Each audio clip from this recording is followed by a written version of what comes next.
Chapter 273. The radiance around the skinny fingers gradually faded, and the flame that had no heat swayed. It was like a small oil lamp in the night wind, or a fishing fire in a storm. It seemed like it could be extinguished at any time, but it would never be extinguished. Yi Hongyu looked at the holy radiance between Master Lotus' fingers, and her eyes were filled with confusion. Mo Shanshan's expression was no better than hers, and was filled with shock. They could clearly feel the holy aura contained in the light, and could not calm down as they pondered over Master Lotus' words. Ning Kei's state of cultivation and knowledge was not as good as the two girls, so he was not as shocked as they were. He was only surprised that such a mysterious divine skill did not seem threatening at all. It was as if it did not exist in reality. The radiance between the old monk's skinny fingers was transparent and warm. It did not make one's eyes feel any burning pain, nor did it spread a scorching heat. Instead, it shone like the sun in the heavens and earth, revealing an indescribable supreme state. Mo Shanshan murmured, "If Taoism and the devil are interlinked, one can enter divinity." The old monk looked at her with a smile, and his eyes were filled with admiration. He said, "I have been thinking about the difference between Taoism and the devil for decades. I have used Taoism to form a world outside of my body, and used devil's power to form a world within my body. I have finally found a possibility, which is what you said." Upon hearing these words, Yi Hongyu finally woke up from her shock. She thought of something. Regardless of whether the connection between Taoism and the devil could lead to divinity, in order to attempt such an attempt, one would first have to join the devil. She stared blankly at the old monk in the Bone Mountain and felt that her judgment was a little disgraceful. "How could Divine Lord Lotus, you guessed correctly. I have indeed entered the devil." The old monk who was as skinny as a ghost sat on the Bone Mountain. The air had been dry for decades, and only the cracks on the roof that the Bone Mountain pointed at had a hint of moisture. The moisture had accumulated for a long time, and it finally condensed into a drop of water. The old monk slowly raised his head and opened his mouth slightly. The drop of water dripped into his dry lips, and then turned into a smile on the old monk's skinny face. The smile was compassionate, calm, and admirable. The old monk looked at her and said with a smile, "Back then, I was worried that Kuharan would enter the devil. I did not expect myself to enter the devil in the end." At this moment, Mo Shanshan and Yi Hongyu's consciousness were greatly shaken. They were a little muddle-headed and each was immersed in their own thoughts. Only Ning Kei was still paying attention to the old monk's every move. The difference between Taoism and the devil lies in the method and the path. Just like everything in the world, how can we incriminate them? The only thing that can be sinned is still humans. The old monk's words were not difficult or obscure at all. He did not use mysterious words to cover his words with a layer of mystery. He slowly explained these simple and plain principles, crushing the cultivation world that he knew for the three young people to listen to. The old monk's voice was weak, and his slightly hoarse voice was full of love for the world and compassion for all living beings. His tone was calm but convincing, and it could be said that any words he said were profound truths. Ning Kei did not listen carefully, but he was unknowingly attracted by the old monk's words. He sat on the ground and began to listen attentively. As the benevolent voice entered his ears, his tense mind since coming to the wilderness gradually relaxed, and his body also became relaxed. The room in the devil's palace seemed to have accumulated decades of loneliness, isolated from the world, and extremely quiet. Only the old monk's voice slowly bloomed like a lotus flower, gently echoing. These voices and words eventually turned into lotus petals that turned into spring water, reverberating between the walls and the soul. Wave by wave, it spread over and made people feel warm and comfortable. Among the corpses, there was a skeleton with half of its dried meat left. The skeleton raised its head to the sky, its withered bony claws stretched out behind its head like a cushion, and its fleshless right leg rested on its left knee, as if it was listening quietly and happily. It was not known whether it was because of the wind blowing or the dripping water, but the skeleton's head would occasionally nod twice, as if it was in agreement. After an unknown amount of time, the teaching and explanation that reverberated between the room and the soul slowly stopped. The old monk looked at the three young people with a gentle expression. Looking at their thoughtful expressions, he smiled and said, "The front gate has opened, and the world will definitely be troubled again. Carefully calculating, it is probably time for me to leave." Yi Hongyu looked up in shock, not knowing what to say. The old monk looked at his skinny hands that had unknowingly formed a lotus seal. After a moment of silence, he said indifferently, "My life, in the eyes of the secular world, is already considered wonderful. I was born in Buddhism, and advanced to Taoism, but eventually followed the devil's sect. Now that my life is coming to an end, I think that the great divine priest who founded the devil's doctrine 1,000 years ago said that those who know me will sin against me.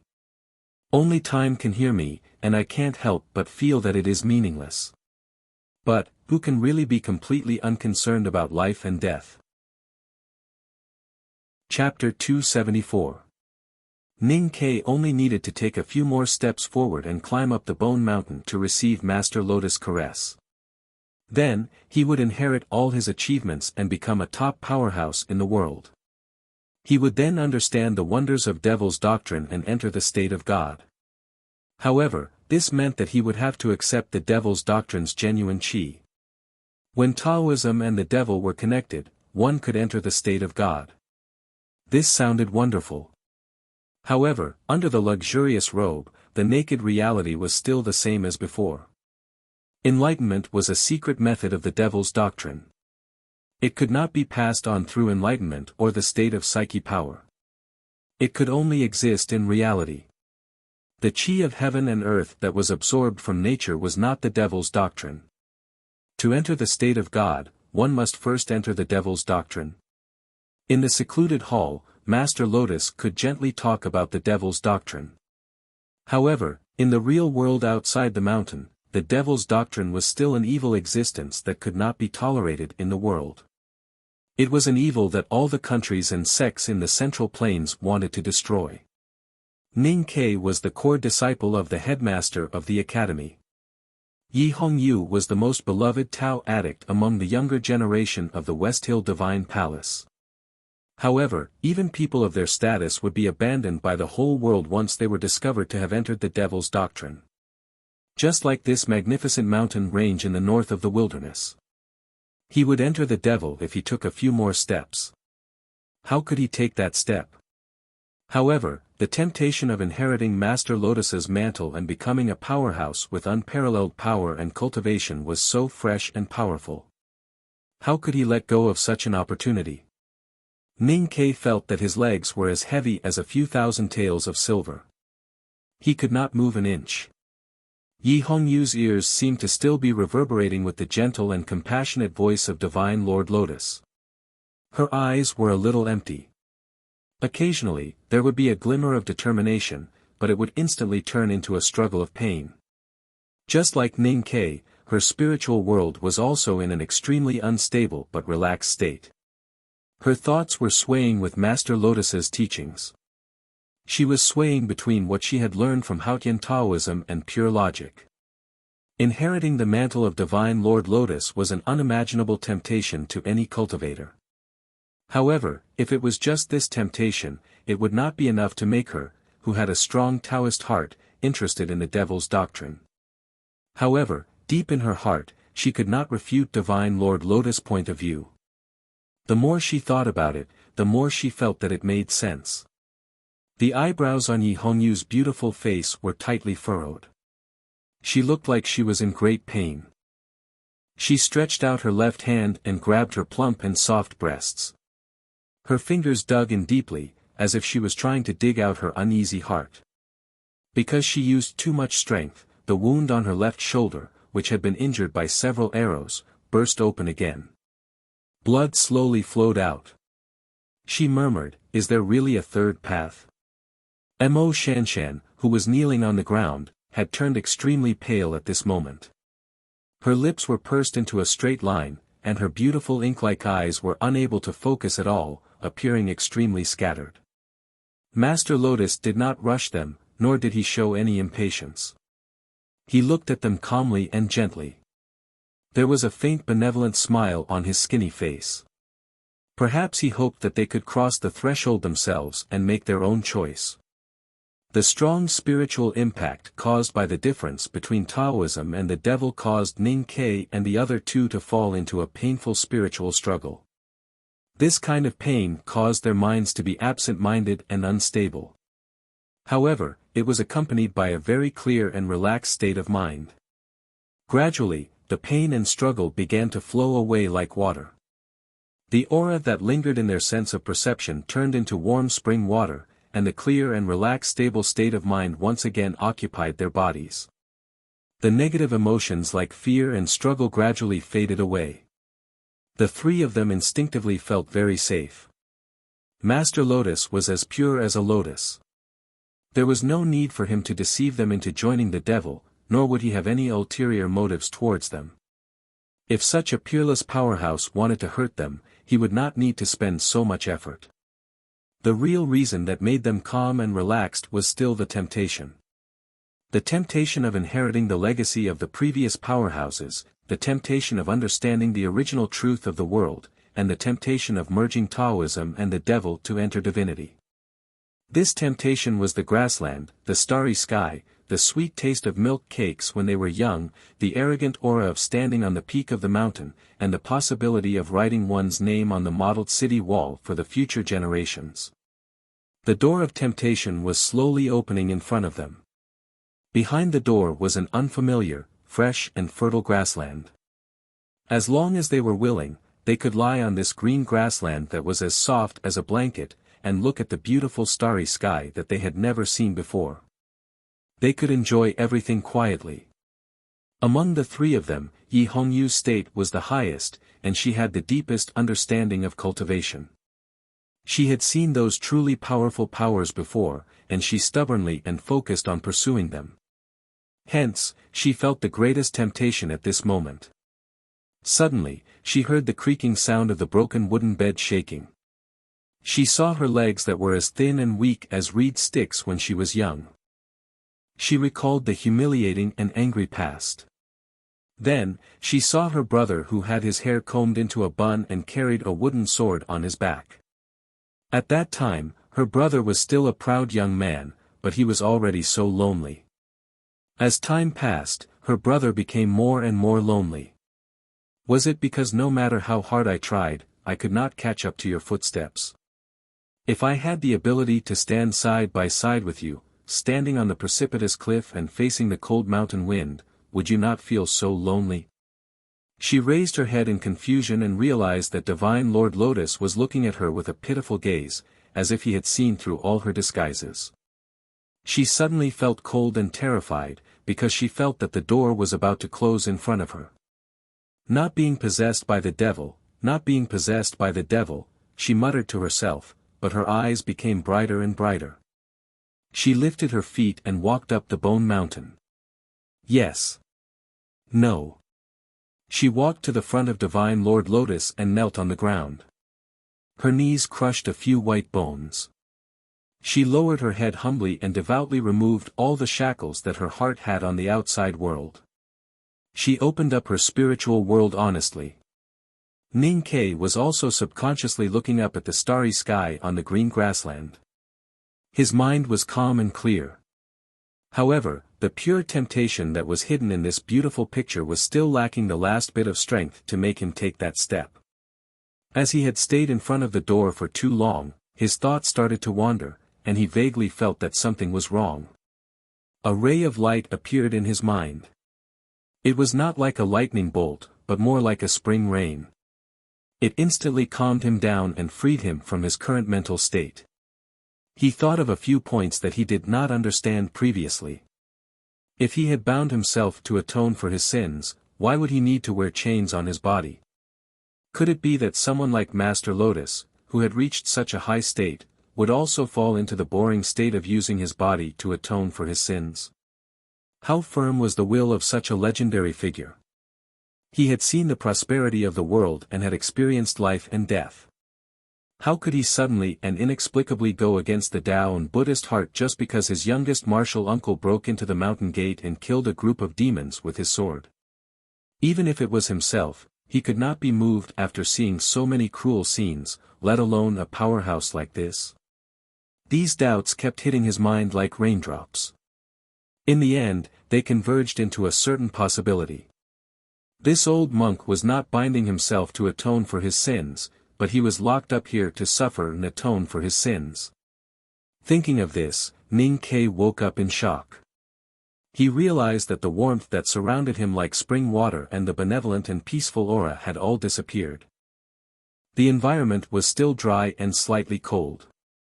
He understood that he had been controlled by the old monk's mental power previously. He looked towards the bone mountain in shock. He saw the Tao addict kneeling in the pile of white bones in front of the old monk. The old monk's skinny palm had already landed on her head. A strong sense of terror instantly took over his body. Mo Shanshan walked to the edge of the bone mountain in a daze. Ning Ke shouted and stretched out his hand to grab her. Then, he used the fastest speed to untie the iron bow on his back. He pulled the bow and arrow and aimed at the old monk who was once as benevolent as Buddha but was now as gloomy as a ghost. The skinny old palm wrapped in thin skin slowly landed on the girl's head and gently stroked it. Feeling the delicate touch from the black hair, a painful struggle suddenly appeared in the old monk's eyes that were as warm as a spring lake. The struggle only lasted for a moment. The gentle benevolence on the old monk's skinny face instantly turned into extreme fanaticism and finally into extreme calmness and indifference. There was no emotion in his eyes that were as deep as the stars in the night. A breath that was not strong but pure and thick spurted out from the bottom of the old monk's palm. Yi Hongyu suddenly opened her eyes and looked at the old monk's face that was inches away from her. She felt the psyche power in her sense of perception leaking out of her body like a flood. Her body suddenly became weak and she understood what was happening. Her bright eyes were filled with coldness and her graceful body bounced up like a fish. Accompanied by a sharp roar, her hands changed 4 types of sword gestures in the air. She condensed the chi of heaven and earth around her into a virtual sword and directly stabbed towards the old monk's chest. She was indeed the powerful Tao addict. In the face of such an unexpected situation, facing the divine Lord Lotus who had always been regarded as a god in the cultivation world, she made the fastest and most correct response that a strong cultivator could make. Her response was simple, direct and cold. She attacked with a ruthless Taoism skill that would die together with her. However, this Taoism sword that contained her decades of hard work and could even be said to be the most powerful Taoism sword that she had ever displayed in her life was completely useless.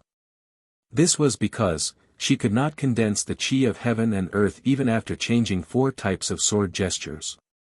There was chi of heaven and earth everywhere. As long as there was chi of heaven and earth, it could be sensed and used by the psyche power. The Tao addict, Yi Hongyu, was proficient in all kinds of Taoism skills. In such a life and death situation, she would not have any problems with her Taoism skills. There was only one explanation for why she could not condense the chi of heaven and earth.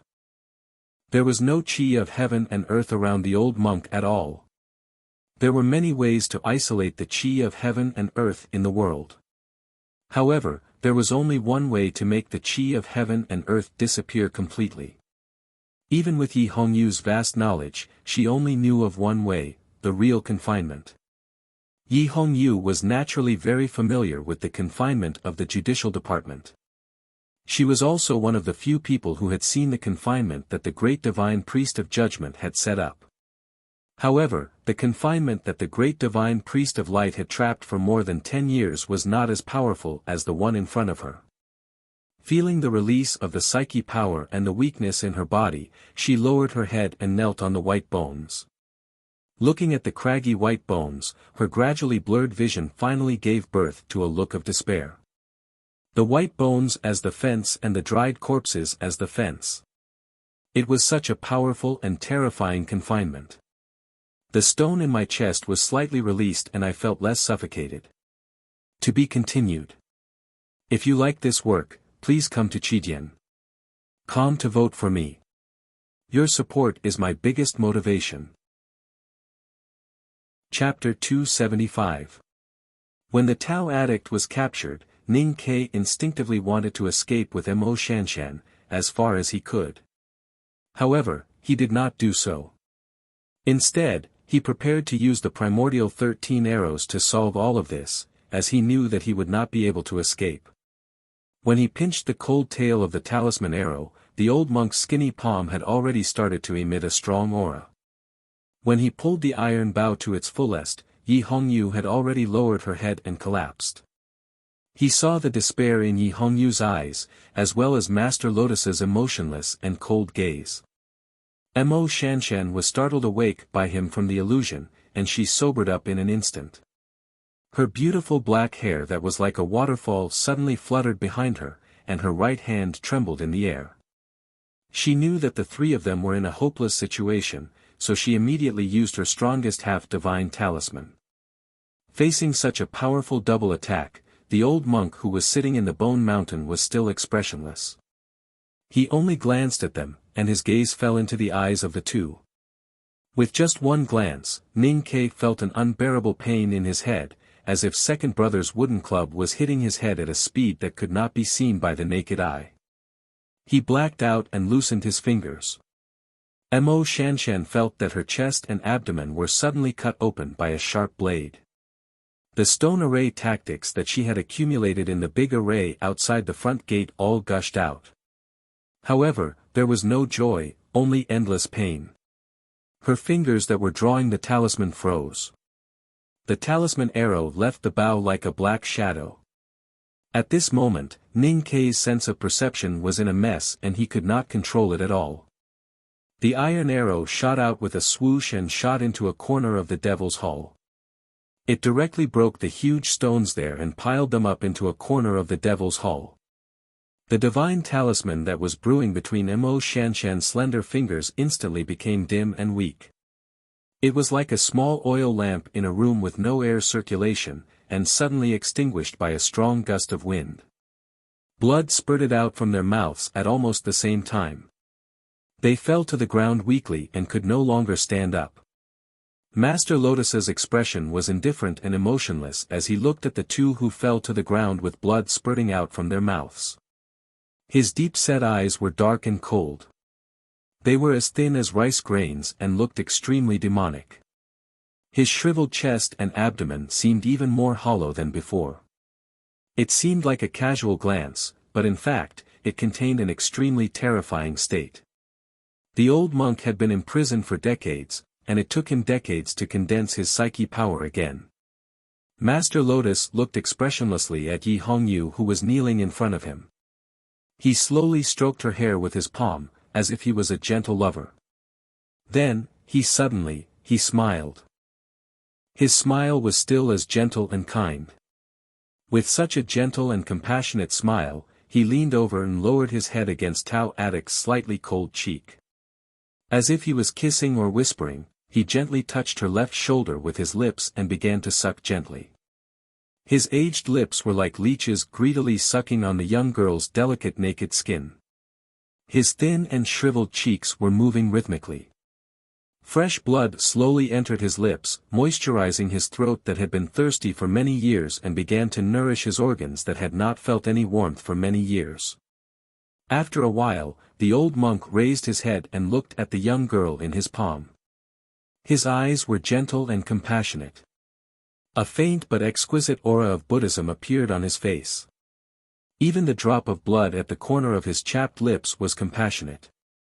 Her sense of perception was completely controlled, and her psyche power was completely drained. Her body was so weak that she could not even move her fingers. The powerful Tao addict was now weaker than a baby. However, she only looked at the old monk indifferently and did not have any reaction. She knew that she would not be able to escape today. She was so proud that she would not beg for mercy. Even when she felt the pain and disgust from her shoulder, she still remained calm. This was because she did not want Divine Lord Lotus to have the slightest possibility of getting pleasure from it. This was the only resistance that she could do before her death. Your blood is filled with the power of light. It is extremely pure and rich Taoist aura. Even decades ago, I rarely had the chance to taste such power. Master Lotus looked at her beautiful face gently and said with pity, "It is a pity that you are no longer a virgin. The shadow in your Taoist heart has added some impatience to your blood. Otherwise, you could be compared to the pure charm of Xiao Xiao in the past." Upon hearing this, Yi Hongyu's hands that were powerless to support herself on the ground trembled slightly. However, she remained stubborn and cold without saying a word. Suddenly, her pupils shrank slightly. This was because she saw a very strange scene. Master Lotus's face, which was as skinny as a ghost, seemed to be slightly plumper than before. His dry and pale lips seemed to have a tinge of redness, and a surge of vitality was born spontaneously.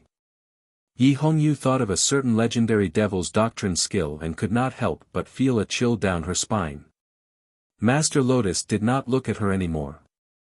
He raised his head and looked at the wetness in the cracks of the roof. Perhaps it was because his vitality was gradually recovering, or perhaps it was because of the fresh blood of the young girl, he could not help but start to recall the glorious and beautiful past. He muttered, "When the South Jin Kingdom was newly established, there were beauties dancing in the court." The old and slightly hoarse voice stopped abruptly. However, the scene of Lotus gently sucking the blood from Yi Hongyu's wound had already shocked him greatly. Later on, Master Lotus' vitality was recovering at a speed visible to the naked eye. Connecting the two, he could naturally guess what it meant. Ever since he came to this world, he had seen many cruel things. He had even seen many more horrifying and bloody scenes. He knew that life and death were fated and could be said to be fearless. However, when he thought about how he would be slowly devoured by this old monk who was as skinny as a ghost, the shadow that was left in his heart when he was young suddenly expanded. This caused his face to instantly turn pale and his eyes to be filled with fear. Perhaps it was to overcome the fear in his heart, Ning Ke said to Mo Shanshan who was beside him, "Don't be afraid of him. He has been trapped for decades and is already at his limit." The previous gaze had already exhausted the psyche power that he had painstakingly accumulated. If he could still fight, he would have killed both of us long ago. He wouldn't even be unable to get rid of the iron chain that pierced through his abdomen. The old monk looked at him and said gently, "Your eyesight is indeed not bad." Since the old monk was temporarily unable to get rid of the iron chain and still needed to use the devil's skill to turn the Tao addict's flesh and blood into his own strength, what Ning Ke and Mo Shanshan had to do now was to race against time to see who could recover faster than the old monk. Ning Ke sat with his legs crossed and closed his eyes. Mo Shanshan retracted her left leg and sat down with great difficulty. The two of them began to meditate at the same time. However, after a while, the two of them opened their eyes in shock and despair. When Master Lotus looked at them, the two of them felt a strong impact on their spirits. This impact even affected their internal organs and their sense of perception was severely injured. At this moment, they could not even enter the usual meditation that they were so familiar with. The two of them looked at each other and chose to give up tacitly. They were prepared to try using the method of talisman Taoism.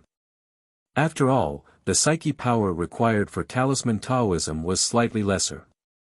However, in the next moment, they realized that even this method could not be used. The chi of heaven and earth in this dark room was so thin that it was almost non-existent. The psyche power required for talisman Taoism was extremely little. However, talisman Taoism was ultimately the use of the chi of heaven and earth. If there was no chi of heaven and earth, what was the use of talisman Taoism? The gentle and compassionate voice of Master Lotus resounded in the room. The white bones as the fence and the dried corpses as the bars are just the appearance. In reality, this confinement is made of green stones as the fence and sword marks as the bars. It was personally set up by Kuharan.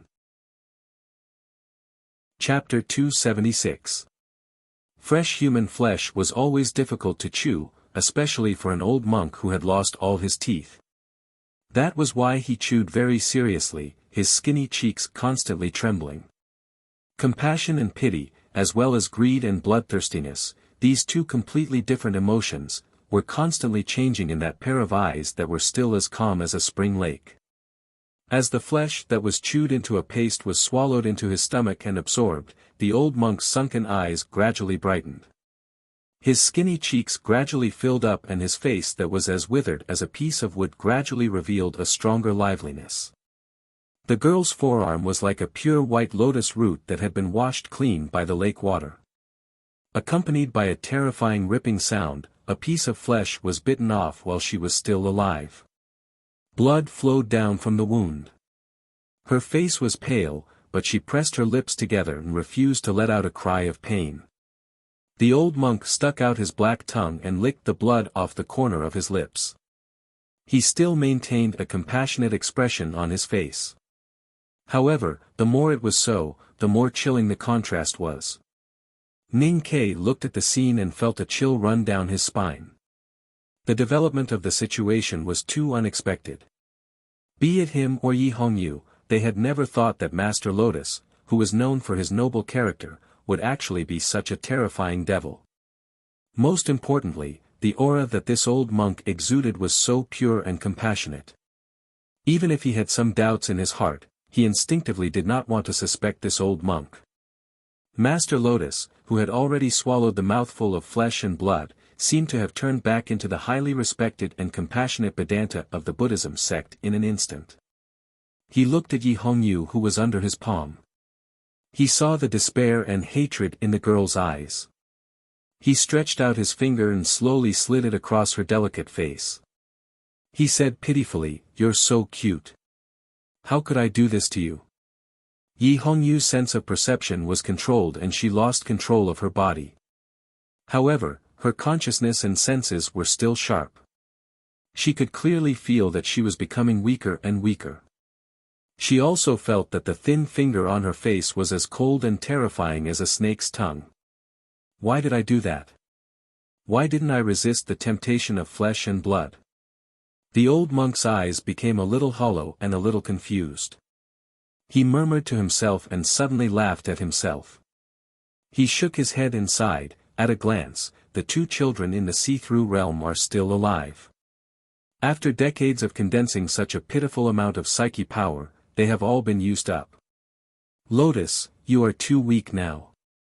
His expression became calm again, and he gently explained to himself and the three young people in the room, I've been struggling on the edge of life and death for decades. I could die at any time, so I have to eat something. His explanation sounded normal and natural, but it sounded extremely cold to the ears of Ning Ke and the other two. Ning Ke was now sure that youngest uncle had broken into the front gate of the Devil's Doctrine with a single sword decades ago. But for some reason, he did not kill this person. Instead, he locked him up here with a big inhibition and made him suffer from hunger and loneliness for decades. Decades passed by. No matter how profound and powerful the old monk's realm was, he could not withstand such inhuman torture. Gradually, he was on the verge of death. At this moment, the front gate of the Devil's Doctrine was reopened due to the change in the cycle of time. The three of them accidentally came here and became the old monk's greatest hope of escaping. That was why there were so many discussions about Taoism. The old monk used his Buddha's mercy to make the three gradually lower their guard. Then, he used the great temptation of passing on his mantle to make the Tao addict open up her spiritual world. From then on, they were restrained. Ning Ke frowned and said, regardless of whether it is Master Lotus or Divine Lord Lotus, they both have a supreme reputation in the cultivation world. I have never heard of your name, but these two girls kowtowed to you the moment they saw you. It is obvious that they trust you very much. You can totally wait for us to rescue you. Why do you have to take such a risk? The old monk smiled and said, because you can't break this array. Only I, who have recovered my strength, can break this confinement. And if I want to recover my strength, I have to eat you. Even if we can't break this confinement, our elders in the sect can.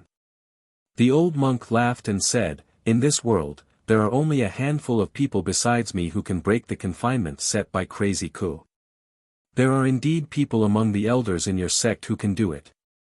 Unfortunately, these people all know the story of what happened in the past and know my secret.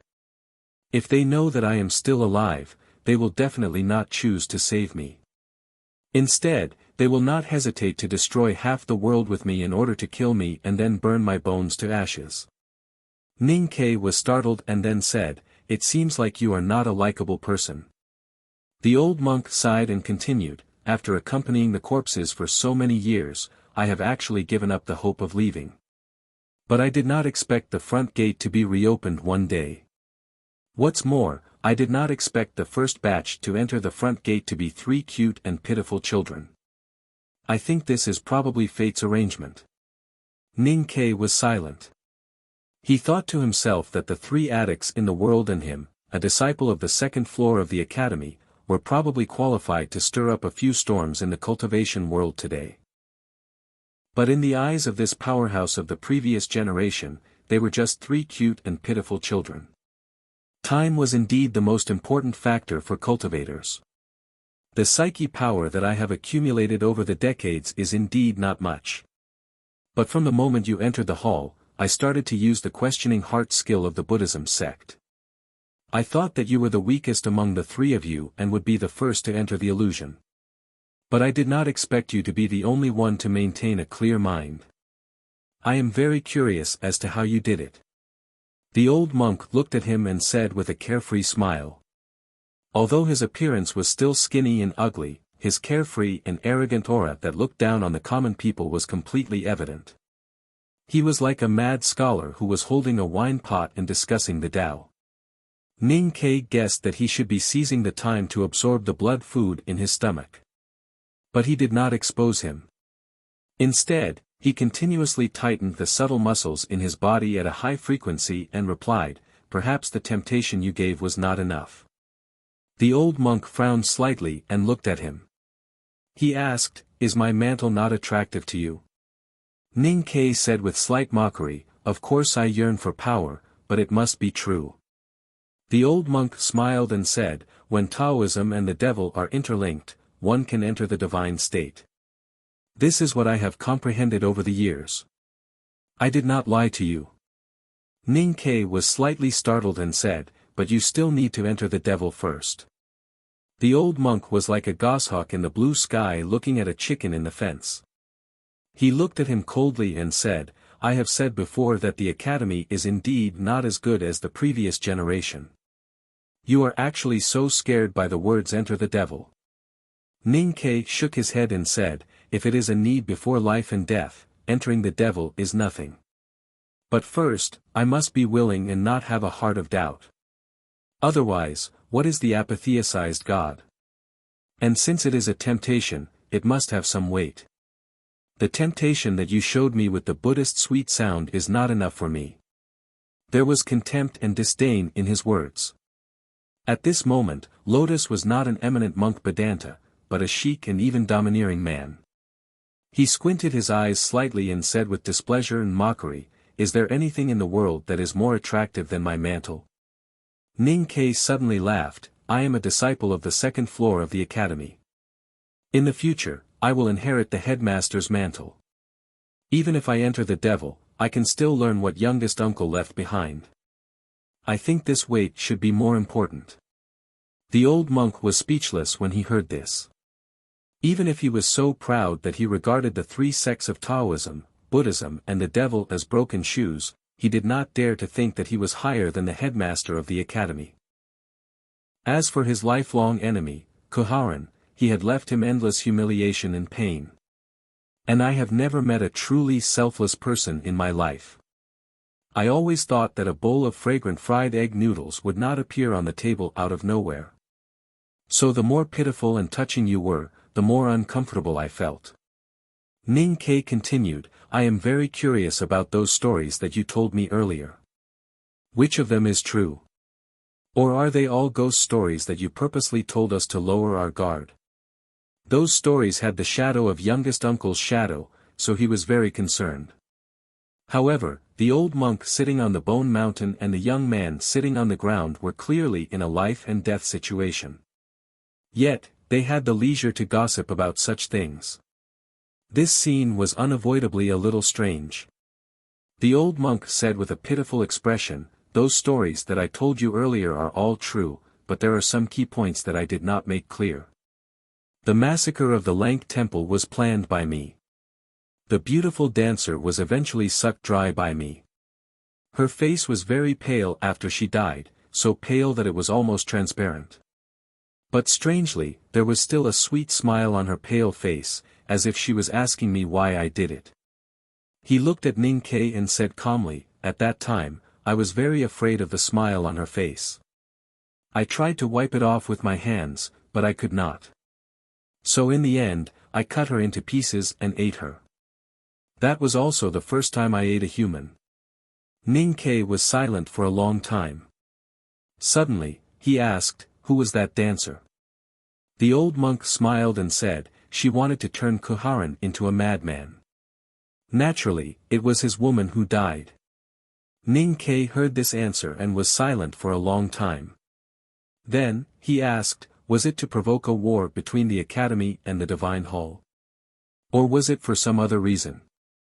The old monk was silent for a moment.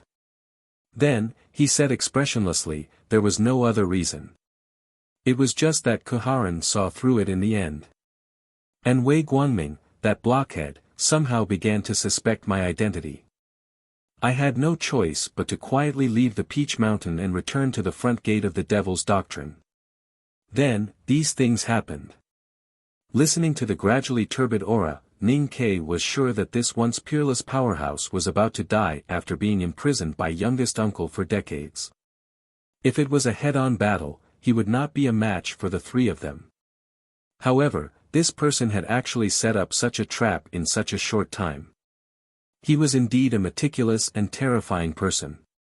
However, thinking back to decades ago, this person had dominated the Buddhism, Taoism and the Devil's Doctrine. In the end, he had almost caused the whole world to fall into a bloody hell. For someone with such great ability to deal with the three of them was like a butcher knife to a chicken. It was natural that he could easily put them in such a desperate and dangerous situation. Ning Kei looked at the old monk and asked his real question, "Regardless of Taoism, Devil's Doctrine or Buddhism, you are a respected bigwig. No matter which side you choose, or even if you don't choose, you can still become a legend in the history books. However, you chose the most bloody and boring path. Why? Why do you have to be the enemy of the world?" These words sound familiar. The old monk looked at him and said slowly, "Many years ago, Wei Guangming often reflected on himself like this. He did not hesitate to be the enemy of the world because he believed that he was right. But I am different. The reason why I am the enemy of the world is very simple. It is because I know that the world is wrong." A friendly recommendation for a new book, Rootless Tao, book number 223-7246. The author is an old reader of The Spy. To be honest, I really do not have the time to read this book. If you are interested, please give it a try. Perhaps you will like it. The book already has nearly 500,000 words. According to the author, there are still 100,000 manuscripts left. The future is promising.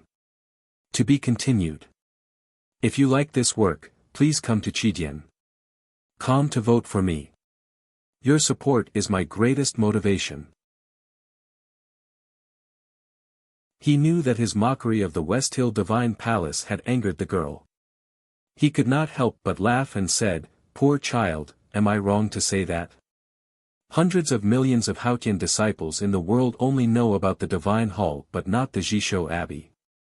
Those sitting in the white temples on Peach Mountain should know what they should do if they had the courage and backbone. But how did they do it? They look high and mighty, but in the end, they are being ordered around by a shabby Taoist temple." Thinking of the cyan robe in that shabby Taoist temple, the old monk's expression slightly froze. Then he said mockingly, "They are all a group of dogs. So what if it is that shabby Taoist temple? After all, they are still dogs raised by Haotian. Haha, they are all dogs. Arrogant laughter burst out from his dried lips that were stained with blood. The old monk's white eyebrows flew up as if they were dancing. He was full of heroic spirit and looked like a young swordsman who was walking in the countryside with a sword in hand, looking for injustice. The slightly hoarse but full of heroic laughter echoed in the quiet and dim room. Ning Ke stared blankly at the old monk who was leaning forward and backward on the White Bones Mountain as if he would fall at any time. He could clearly feel the wild meaning in the laughter. He could not help but think that this person was indeed qualified to call youngest uncle a friend back then. It was indeed somewhat reasonable. After walking in the world for so many years and searching for so many years, there are still dogs everywhere. After thinking about it, I still think that the great divine priest of light who founded the devil's doctrine was interesting, so I returned to the devil's doctrine. The old monk said indifferently, however, I did not expect that after so many years, the devil's doctrine is still as dirty as it was back then. The good-for-nothing who occupied the position of suzerain became more and more senile and muddle-headed. He even wanted to abolish the inheritance of the saintess of the devil's doctrine because he could not bear to part with his own daughter. The rest of the people were even more immersed in the boring pleasure of killing. They were as boring as beasts. At this time, I finally found a glimmer of hope in the front gate. It was a little boy. I saw in him the possibility of reviving the devil's doctrine and changing the whole world. However, it was a pity that I killed his father in order to establish my authority after returning to the front gate. Therefore, he did not believe anything I said at all. I brought back so many wonderful skills from the holy land of Buddhism and Taoism, but he refused to learn them. Instead, he insisted on learning the 23-year cicada cultivation that had no hope of success. The old monk recalled the past and shouted angrily, my only hope was shattered again. What should I do? Finally, I thought of a way. I wanted to destroy the world, the devil's doctrine, Buddhism and Taoism, and let the world return to peace. However, from the scorched earth, new shoots would grow. Only then could I succeed. Ning Ke looked at the old monk who was almost crazy and suddenly asked, what do you want the world to become? Or do you want to destroy the world because you can't stand the sight of it? The old monk gradually restrained his anger and regained his calmness. He said, you have not even seen what the world looks like. How are you qualified to discuss the transformation of the world with me? After a moment of silence, Ning Ke said, since you have traveled all over the world to find a way to change the world, why did you not go to the academy? I think the academy back then should not be worse than the places you have studied. The old monk said after a long silence, there is already a guy called Kuharan in the academy. Ning Ke stared into his eyes and said, so it is not to change the world at all. You are just jealous of my youngest uncle. You want to make yourself stronger and defeat him. However, you could not do it. In the end, you fell into despair and wanted the whole world to die with you. The old monk was slightly stunned and then laughed as if he had heard the funniest thing in the world. He rubbed his shriveled abdomen with his empty hand and said, why would I be jealous of a madman? Ning Ke did not laugh. He looked at him calmly and said, you are a madman. The old monk was silent and then sighed softly. He said, you are right. I am indeed a little jealous. People like me, who cultivate both Taoism and Diabolism, can become a Vedanta in the Xiankong Temple, a divine priest in the Peach Mountain, and the most powerful great priest in the devil's doctrine. I don't have the right to be humble. I always thought that I was a peerless figure in 1,000 years, but who would have thought that I would meet a guy who is even more incredible than me? The old monk sighed and said, I once learned the lotus imprint of Xiankong Temple and comprehended it on my own as if I was born. I once learned the confinement formation of Peach Mountain and could trap everything in the world with a wave of my fingers. I am proficient in all the skills of the 7 sects and 28 schools of the devil's doctrine and even the practice of Tao Tai that had been lost for a long time. I even read 2 volumes of the tomes of Arcane and comprehended Haotian's divine will. If it wasn't for the fact that I didn't want to be a dog, I could have Tianqi at any time. Do you think I am a cultivation genius? Every time Ning Ke heard a sentence, his heart trembled. He thought carefully that he had never seen such a powerful cultivator in his life. Even Master Yen Sei and second brother seemed to be far inferior to him. It seemed that such a person was not a cultivation genius. He said honestly, "You are truly proficient in all techniques." But I did not expect him to be so strong. The old monk said coldly, "He won because he was strong. People in the devil's doctrine can accept this logic. I can accept losing to him. Even if he killed me with a sword, I would not have any complaints. But he should not have spared me. He should not have spared me." The old monk's skinny face suddenly twisted. His deep eyes were like ghost fire, spewing out hatred. His hoarse voice seemed to come from the underworld as he shouted, "He destroyed my lifelong cultivation and threw me into this dark room. He used my favorite confinement to seal all the chi of heaven and earth, and suppressed me like a monster in this place where I can never see the blue sky for the rest of my life. He made me suffer eternal loneliness and despair. Who can endure decades of isolation and loneliness? Do you know the despair of looking at the light outside the temple every day and counting the days but never counting the end? Do you know how terrible the punishment is to only look at these four walls for decades? Do you know that when a person stays alone for a long time, even silence will become the most terrible torture?" The old monk stared at Ning Ke's face with hatred, as if he was looking at the face of that person. His breathing became abnormally rapid because of his agitation, and his voice became more mournful and sorrowful, just like how he felt at that time. "The second place on the weekly list. Please vote for me and feel the first place. Thank you. To be continued. If you like this work, please come to Chidian.com to vote for me. Your support is my greatest motivation."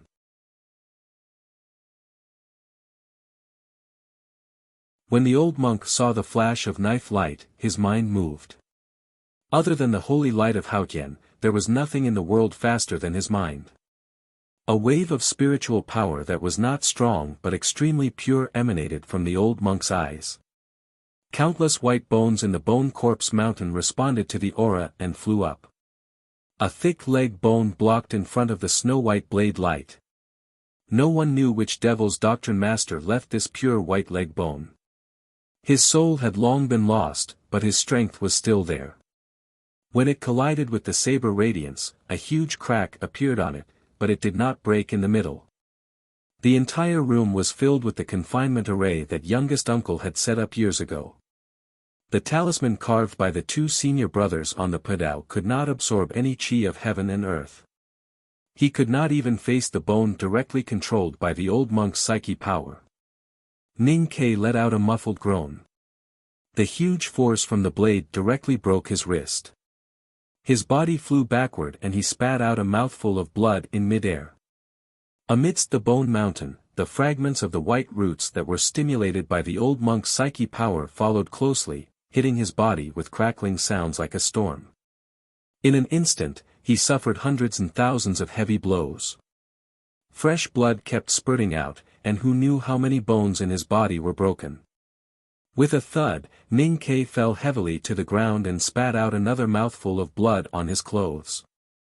Fortunately, the storm formed by the white bones fell to the ground after leaving the area of the bone mountain and did not attack again. Endless pain came from all parts of his body, as if all his bones were broken. Ning Ke frowned and stabbed the ground with the padao in an attempt to stand up. However, he could not resist the injuries in his body and knelt heavily on the ground on one knee. The old monk's face was pale and his cheeks were sunken. A dim light shone in his eyes and his body swayed slightly. It was obvious that he had paid a huge price to deal with Ning Ke's sneak attack. The power that he had accumulated over the decades and the mouthful of blood had all been used up. However, no matter how weak he was, his palms still held Yi Hongyu tightly. The judgment tactical array that isolated the aura of heaven and earth was the most terrifying existence to cultivators. Because there was no chi of heaven and earth, most Taoist skills could not be used at all. Especially when Master Lotus's gaze contained a supreme state, it could directly injure a cultivator's sense of perception and cause them to be unable to use their consciousness to control their own bodies. A cultivator in such a situation was like a calligrapher who had lost his brush or a musician who had lost his seven-string zither. He only had knowledge but lost all his abilities and would definitely fall into complete despair. However, Ning Ke was different from most cultivators in the world. He had just learned to cultivate. In the past 10 years when he was struggling on the edge of life and death, he had never relied on any Taoist skills or flying swords. He had relied on his own body and the 3 blades behind him. Even when his sense of perception was severely damaged by Master Lotus' gaze, he did not fall into despair. This was because after countless battles, his control over his body was so strong that it was hard for an ordinary person to imagine. He could even control his body's bones and muscles. During the long conversation earlier, he had been constantly tensing and relaxing his muscles at a high frequency. He wanted his body to truly relax and break away from the control of his sense of perception so that he could respond on his own. It must be said that Ning Ke was indeed a person who was good at fighting. Especially when he was in a seemingly hopeless situation where he was fighting against someone stronger than him, the calmer he was, the stronger his battle awareness became. However, it was a pity that the difference in power between the two of them was so huge that it could not be made up for with just judgment, calculation, and battle awareness. Your control over your body has actually reached such a level. The old monk was slightly surprised as he looked at Ning Ke, who was half kneeling on the ground. His 2 white eyebrows slowly floated up and he said in a low voice, "Even though the desolate man's body is strong, his consciousness and body are actually not as good as yours. I did not expect this generation's world wayfarer of the academy to be such good material for devil's cultivation. What a pity, what a pity." Ning Ke was seriously injured and could no longer hold the hilt in his hands tightly. His body swayed a few times and finally fell to the ground again. He did not clearly hear what the old monk said. He wiped the blood from the corner of his mouth and coughed in pain. Everything happened too quickly and Mo Shanshan was completely unprepared. Now, she looked at Ning Ke lying in a pool of blood and her eyes were filled with worry. However, she could not go over to see how he was doing. Ning Ke looked at her expression and slowly moved over with difficulty. He sat with his back facing her and coughed in pain again. He panted and said weakly, "I won't die for now, but I really can't move now." The old monk looked at him and the more he looked at him, the more he liked him. He said regretfully, "You are so talented. If you were not a disciple of the academy, I would really want to pass my mantle to you and see how far you can go in the future." Ning Ke used to really think that he was a cultivation genius. However, he had gone through a lot of hardships to enter the cultivation world. Chapter 279. Ning Ke knew why the old monk suddenly praised the academy. It was because the academy dared to accept someone like him, which required an unimaginable breadth of mind and an attitude of tolerance. Such an academy deserved everyone's admiration. He said proudly, "The academy wins in this world." The old monk said mockingly, "But the academy will eventually become a ruin." Ning Ke said, "Everything in the world is like that, but at least the academy will not become a ruin because of your curse." The old monk looked at this young man who was seriously injured but still proud and confident, as if he was looking at his friend from many years ago. After a moment of silence, he suddenly asked, "How many years has it been since Kuharan died?" Ning Ke was startled and shook his head. "I don't know. I told him that Haran's sword had entered the devil's way, but he did not care. I warned him that if he continued to be so proud, he would be punished by Haotian one day, but he still did not care. Now he must have turned into ashes and scattered across every stream and every mountain in the world. I wonder if he is still so proud now, ha ha ha ha." The old monk lowered his head and laughed like a madman. A turbid old tear squeezed out from the corner of his eye. Ning Ke said, youngest uncle should be proud even if he died. The old monk raised his head, looked at him, and said coldly, but he died in front of me, so I won. Ning Ke said mockingly, some people die, but he is still alive. Some people live, but he is already dead. The old monk sighed and said, what a sharp-tongued young man. Will I succeed next time?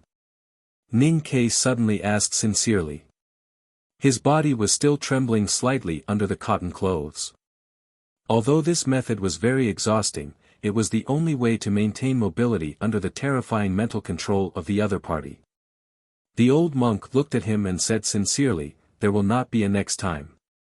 Ning Ke said, you are indeed the most powerful existence I can imagine.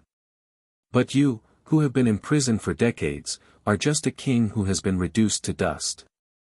I, who am young and strong, am a fierce tiger who has just come down from the mountain. The confinement's isolation of the chi of heaven and earth does not affect me. I am used to doing things with my strength. There is no reason for you to recover faster than me. The old monk smiled and said, you are indeed sharp-tongued. Unfortunately, I am so old that I have no teeth. With that, he lowered his head and bit down hard on Yi Hongyu's bare shoulder. Yi Hongyu raised her eyebrows but refused to lower her head. She stubbornly watched as the old monk chewed on her flesh. It was as if she wanted to engrave this scene in her mind and never forget it even in the underworld. The old monk did not have any teeth, so he used his gums to chew. It was extremely difficult, like an old toothless lion trying to tear apart a doe with tough skin and flesh. Blood kept dripping from the corner of his old lips. After a while, the old monk looked up at Ning Ke and said with a smile, you want to waste time, so do I. After digesting the first bite, the second bite will be absorbed faster. You don't have to struggle anymore. You can calmly welcome death. That will be more joyful. After I reincarnate the three of you into my stomach and recover my power, I will destroy this confinement and leave the mountain. This world will be mine, and it will also be yours. Because of the flesh and blood in his mouth, the old monk's voice was a little muffled. But it was still as warm as spring water. His wrinkled lips and chin were dripping with blood, but his smile seemed to be plated with a layer of Buddha's light. The mountain of bones and the sea of corpses on his body were like a holy lotus seat, overflowing with clear light. Such an image of the Buddha and the devil was extremely terrifying. Ning Ke knew what he said was true. He thought about all the ways to save his life, but could not find a way to break out of the current crisis.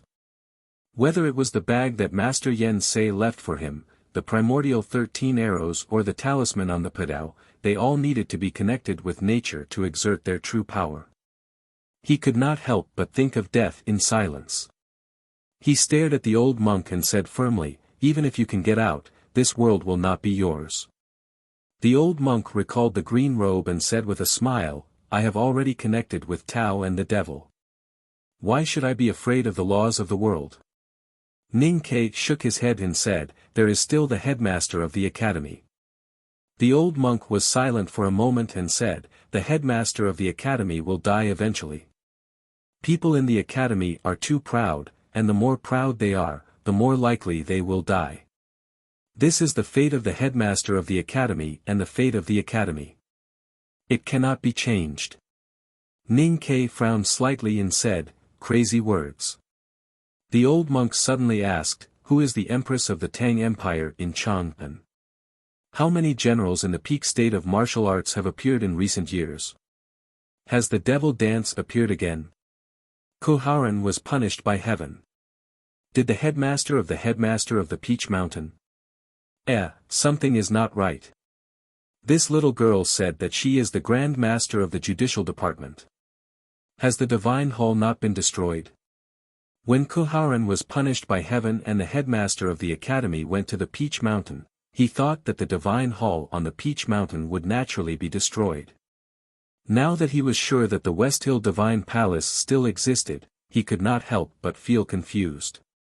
He believed that his plan would not have any loopholes. Ning Ke did not know how to answer these questions.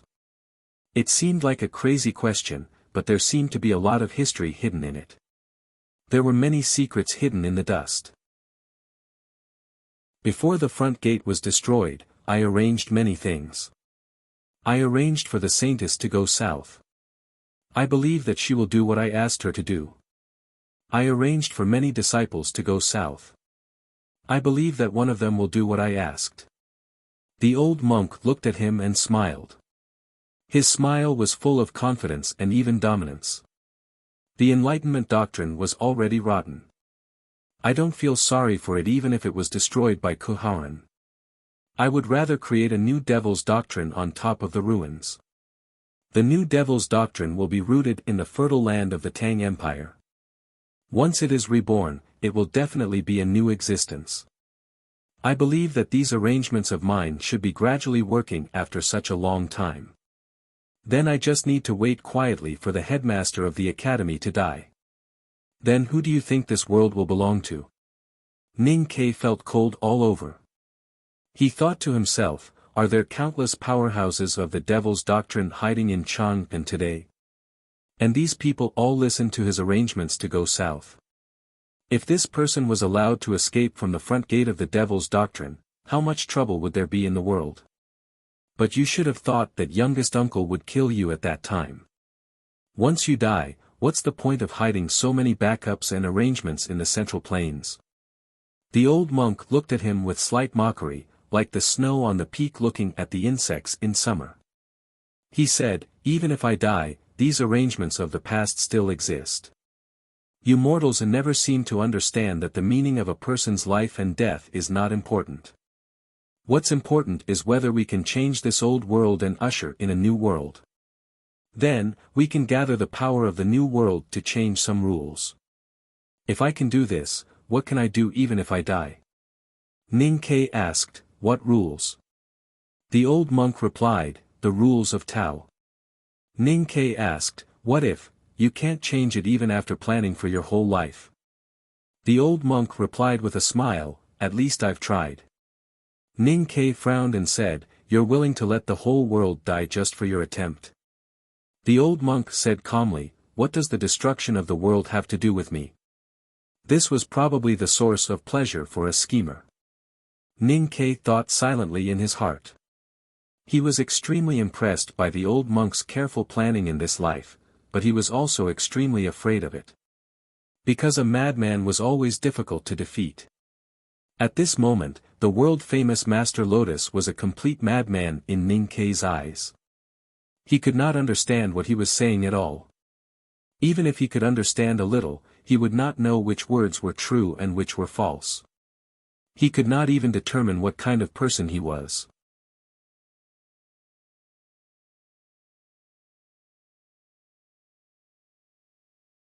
At this time, Ning Ke was in a trance and subconsciously chased after the warmth, trying to dispel the coldness in his body. Correspondingly, his eyes also moved slowly on the sword marks, which were gradually imprinted in his sense of perception. Those sword marks entered his eyes, entered his body, and turned into a warm airflow, passing through his wrist and many joints, entering his internal organs, and becoming some kind of substantial existence, indifferently urging him to stand up. The sword style contained in those marks was so proud. How could it allow itself to despair and surrender in the face of death? So, Ning Ke stood up. He looked up at the sword marks on the roof quietly, as if he did not even know that he had stood up. Mo Shanshan woke up from her coma and looked at him standing in front of her in shock and speechlessness, not knowing what had happened. Ning Ke looked up at the sword marks quietly. He did not know how long he had been looking at them. His pupils gradually became darker and darker, but they were so transparent and crystal clear, as if he had seen an endless abyss when he looked inside. With a clang, he slowly pulled out the padao behind him. He looked at the sword mark flying diagonally forward on the roof and took a step forward with his right foot. He looked at the clumsy and straight short sword mark in the corner and heavily bent his left knee. He looked at the soft and round sword mark on the opposite wall, suddenly turning around and chopping with his padao. The blade buzzed and the air between the blades split apart, causing a strong wind to blow in the quiet room. It was unknown when the old monk had woken up and looked over there indifferently. He had used the practice of Tao Tai to suck 2 mouthfuls of the Tao addict's pure flesh and blood. His cheeks had gradually filled out and the vitality in his skinny body had become extremely vigorous. At this time, Ning Ke was waving his padao in the corner of the room. He focused on the mottled sword marks on the wall and roof, waving the padao in his hand continuously. He did not notice anything else around him, as if he had entered a deep meditation. The old monk sensed that the aura in the sword marks on the surrounding walls was gradually flowing away and then pouring into the young man's body. His indifferent eyes suddenly became fanatical and venomous. He screamed shrilly, "You are already dead. Do you want the broken sword you left behind to come back to life?" The old monk's cheeks, which had just become a little more plump, suddenly sank. His right hand, which was like a ghost's claw, pointed at Ning Ke, who was still in a daze. It looked like he wanted to kill Ning Ke at the cost of his essence and blood. Mo Shanshan was the first to react. She forcefully supported her weak body and reached behind her to hold a few hard objects tightly. Yi Hongyu, who had been silent under the old monk's withered palm, suddenly raised her head. Her hands, which were supporting herself on the broken bones, trembled slightly. Her cold eyes were filled with a sense of self-abandonment. There will be an important chapter later. Please read it and give your comments. To be continued. If you like this work, please come to Chidian.com to vote for it. Your support is my greatest motivation. Why did she return to the see-through state in such an obviously dangerous way? What did she want to do? Then, something incredible happened. Yi Hongyu raised her head and stared at Divine Lord Lotus. Her cold eyes were filled with determination and determination. The red dress on her body suddenly turned pale and her state dropped to the see-through state. A majestic and powerful aura surged from her body and broke through the mind control from the palm above her head. It charged towards the old monk's body. One state would never drop naturally. It was rare to hear of any cultivator who could drop their state by themselves. However, Master Lotus was well versed in Taoism and Devil's Law. He knew what Yi Hongyu was trying to do when the aura on her body changed. The West Hill Divine Palace had a powerful Taoist law. This Taoist law could allow cultivators to drop their state by themselves. Once this Taoist law was used, the aura that the cultivator had comprehended from the upper state would be released in an instant. The powerful psyche that had been accumulated through decades of hard work and meditation would form a terrifying impact once it was released. However, the price to pay for this Taoist law was too high. The state that the cultivator had gone through a lot of hardships to comprehend was even more important than their lives and families. Who would be willing to give it up and start from scratch? Furthermore, after using this Taoist law, it would be many times more difficult for a cultivator to re-enter the original state than when they first broke through the state. To the powerhouses of the Divine Hall who were qualified to come into contact with this Taoist law, no one would be willing to use this Taoist law on the long road of cultivation. This was more painful and sadder than asking them to die. The powerhouses of the Divine Hall who used this Taoist law would definitely fall into a situation that was more terrifying than death. It required great courage and determination. Note, Yi Hongyu, the Tao addict, was already a grand cultivator in the knowing destiny state. She was undoubtedly the most powerful person in the younger generation in the world. However, at this moment, she did not hesitate to force her state to drop from the knowing destiny state to the see-through state. She did not care about the price and reputation she had to pay. Because she was in a situation that was more terrifying than death and colder than the underworld. She saw a glimmer of hope, so she did not hesitate to use death to fight for this chance. In this cold room without a trace of chi of heaven and earth, what else could she do other than burning her own state? The gap between the knowing destiny state and the see-through state was the storm-like aura that surged from her body. It was the distance of half a foot between the old monk's palm and her head. The storm-like aura suddenly approached him. The old monk's body shook slightly and the finger that was pointing at Ning Ke trembled. He looked indifferent and looked down at the girl who was looking at him stubbornly. There was no human emotion in his deep eyes. He did not expect Yi Hongyu to know such supreme Taoism skills at such a young age. If he knew that this girl from Haotian Taoism was also known as the Tao addict, he would not be so shocked. His dry lips were chanting a spell, and his right hand formed a single lotus mudra in the air. A holy light lit up between his fingers like a candle, and the divine breath of the Tao and the devil instantly occupied the entire White Bone Mountain. With the forceful suppression of the divine skill, the old monk's skinny palm slowly pressed down on the top of Yi Hongyu's head. Inch by inch, it seemed slow but unstoppable. Yi Hongyu did not lower her head. She stared coldly into the old monk's eyes and bit her lips tightly. She blasted out all the power that she had obtained when she descended to the state, trying to stop the skinny palm from descending. She used both her hands to support herself on the ground. A few broken bones had already pierced deep into her palms. The pain made her even more clear-headed and stubborn. Her slender wrists trembled violently and looked like they could break at any time. However, she stubbornly supported her body.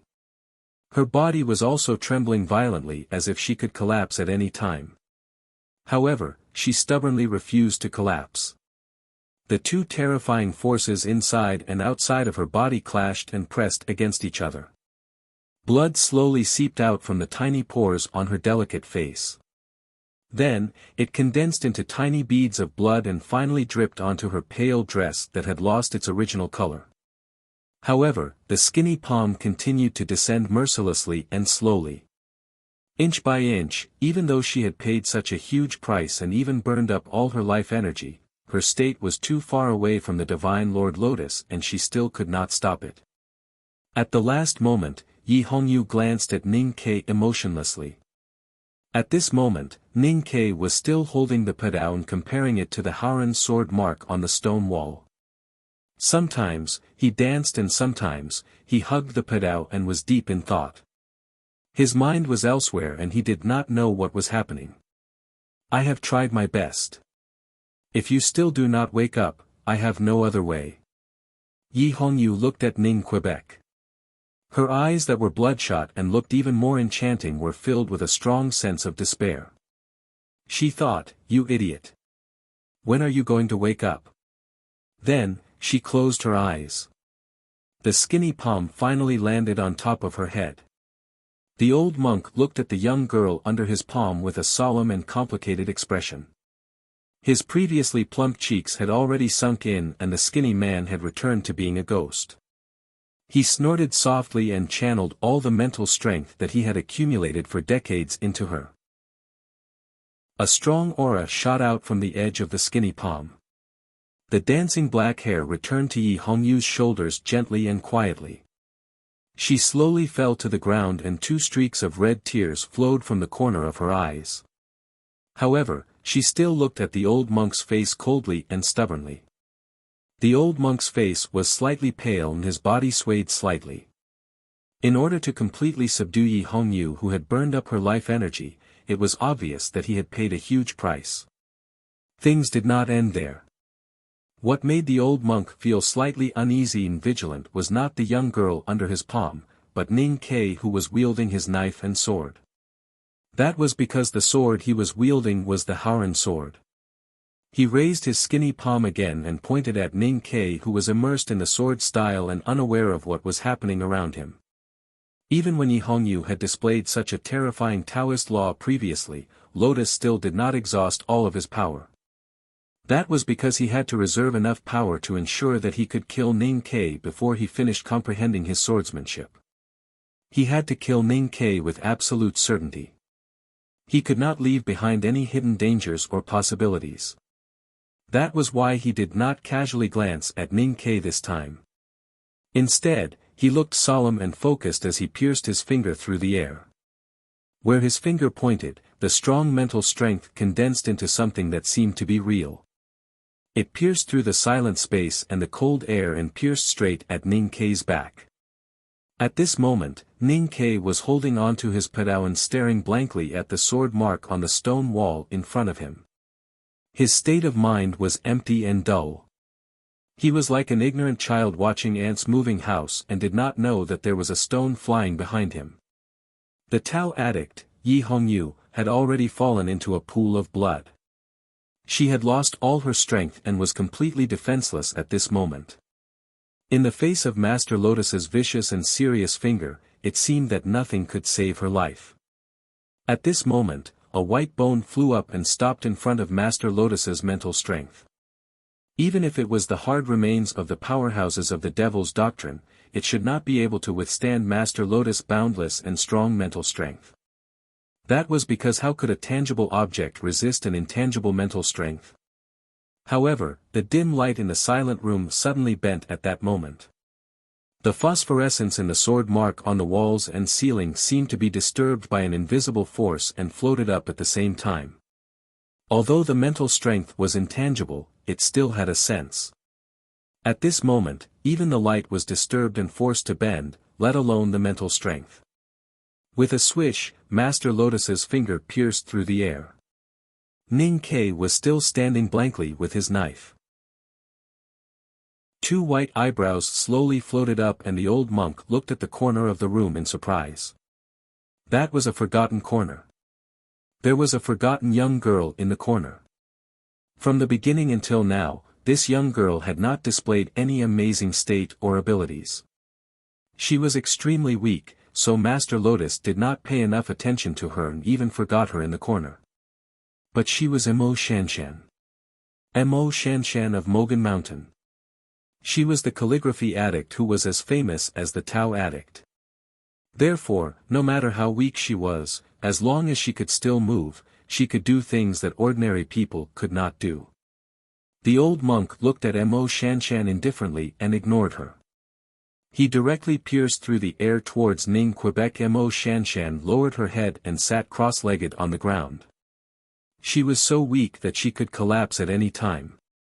Her right hand took out a stone from behind her and seemed to throw it away casually.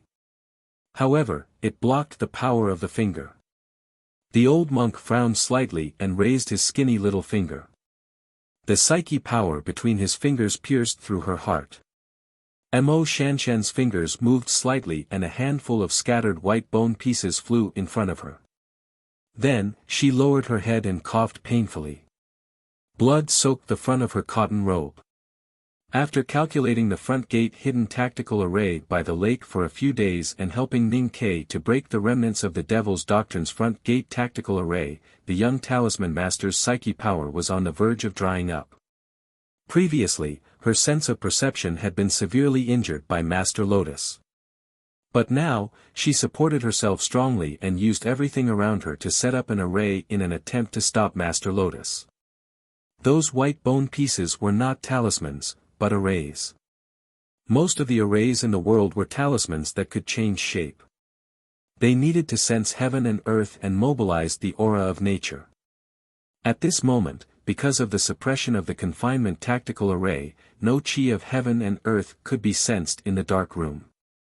Therefore, the array that she was setting up now was different from ordinary arrays. When that great person modified and realized this array 1,000 years ago, the original intention was not to be close to heaven and earth, but to compete with heaven and earth. Therefore, this array was not originally used to mobilize the chi of heaven and earth. Instead, it was used to cut the chi of heaven and earth, or even to cut and block heaven and earth itself.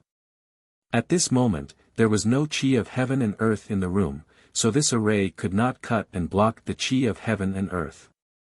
However, it could cut and block any other invisible force, such as the psyche that Master Lotus had cultivated with 2 mouthfuls of blood and 10 years of imprisonment. This array was called Stone Array Tactics. At this moment, The dozens of white bones that were lying between the old monk and Ning Ke were what Mo Shanshan had comprehended when she was outside the front gate of the Devil's Doctrine. Although it could not be compared to the real stone array tactics, it was powerful enough. Master Lotus's expression became more and more solemn. He felt a strong sense of uneasiness and the shadow hidden in the rotation of fate. That young man had comprehended the Haoran sword style that was left behind by Kuhaoran. That young girl from the Taoism sect could actually perform such a powerful and fierce Taoist art of lowering one's state. And this girl who looked weak and harmless could actually comprehend the stone array tactics. The old monk's skinny palm was like a lotus flower. The jade petals bloomed, and every petal was an extremely powerful psyche power attack. The girl picked up the white bone pieces and the stones that fell from the wall, and continuously repaired the array that she had just comprehended.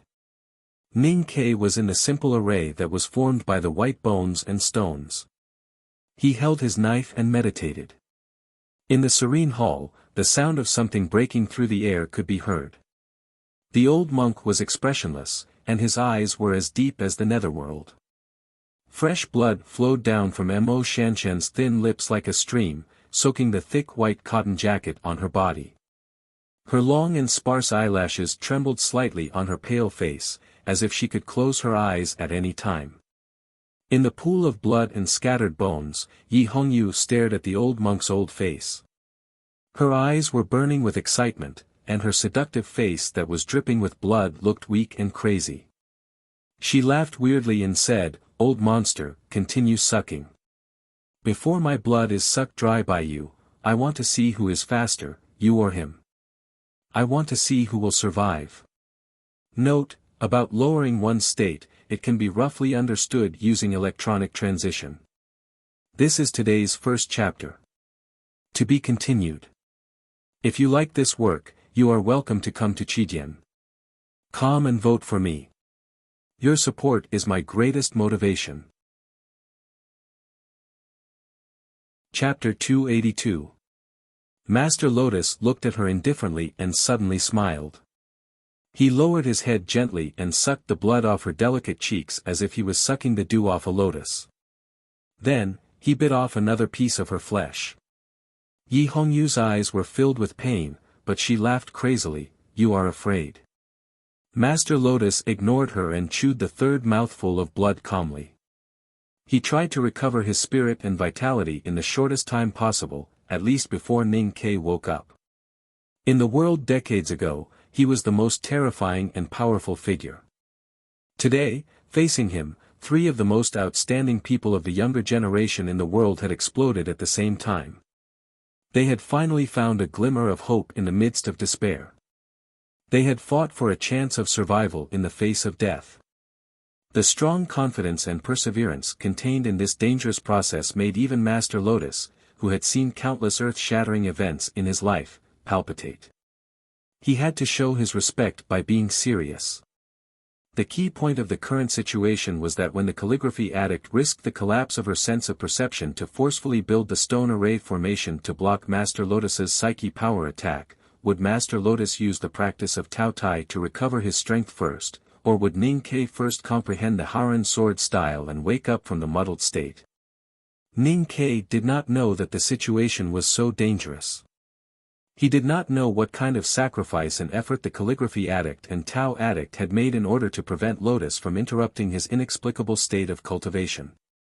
He did not know what he was doing. He did not know why he felt close to the sword marks and flames. His body and even the aura in his body subconsciously followed the direction of the sword marks. He even forgot everything that had happened previously and the world outside of himself. This state was very dangerous. It was like a naked baby walking in the dangerous wilderness without any weapons, and could be injured and eaten by wild beasts at any time. But it was also because this state was full of innocence, clean and transparent, without a speck of dust, that it could sincerely accept the projection of the outside world on its mind. This state was called emptiness. Ning Ke felt very good and powerful in the emptiness state. In front of him was only the stone wall, the roof, and the four walls of the green stone wall. The mottled sword marks on the stone wall seemed to have come to life, entering his soul through his eyes and evolving into countless things.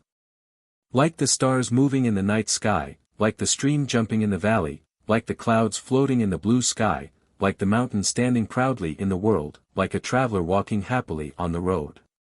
Those sword marks started to flow, forming traces, like a book gradually turning its pages.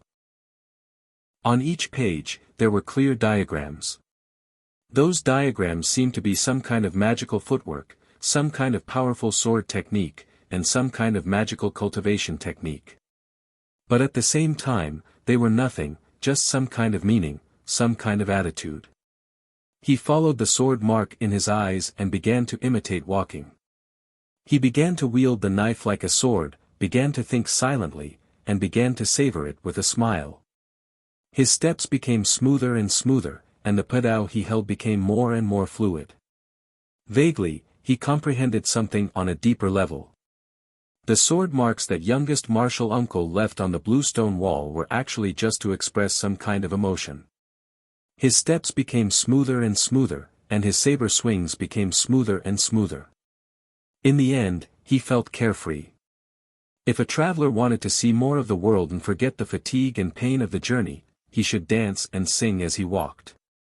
The mountains stood alone in the world, and had to ignore the worship of the common people to be free, so they should be proud and awe-inspiring.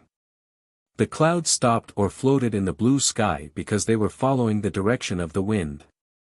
The stream flowed down the valley, and had to treat every collision with the stone as a game.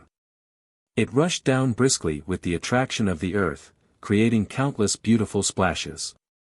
This was called jumping. The stars in the night sky were either still or moving, and just smiled at the world according to their own thoughts. Everything was as it should be. This was a carefree feeling that was called as it should be. Because it should be, even if thousands of people were in front of me, I would go when I wanted to. I had a great spirit, so I should be free to go. This was the truth between the heaven and the earth. In his badly damaged sense of perception, the psyche power that he had obtained from meditation for more than 10 years began to flow slowly like the clouds, the stars, and the stream. It began to be as still as a mountain, and began to be as cheerful as a traveler.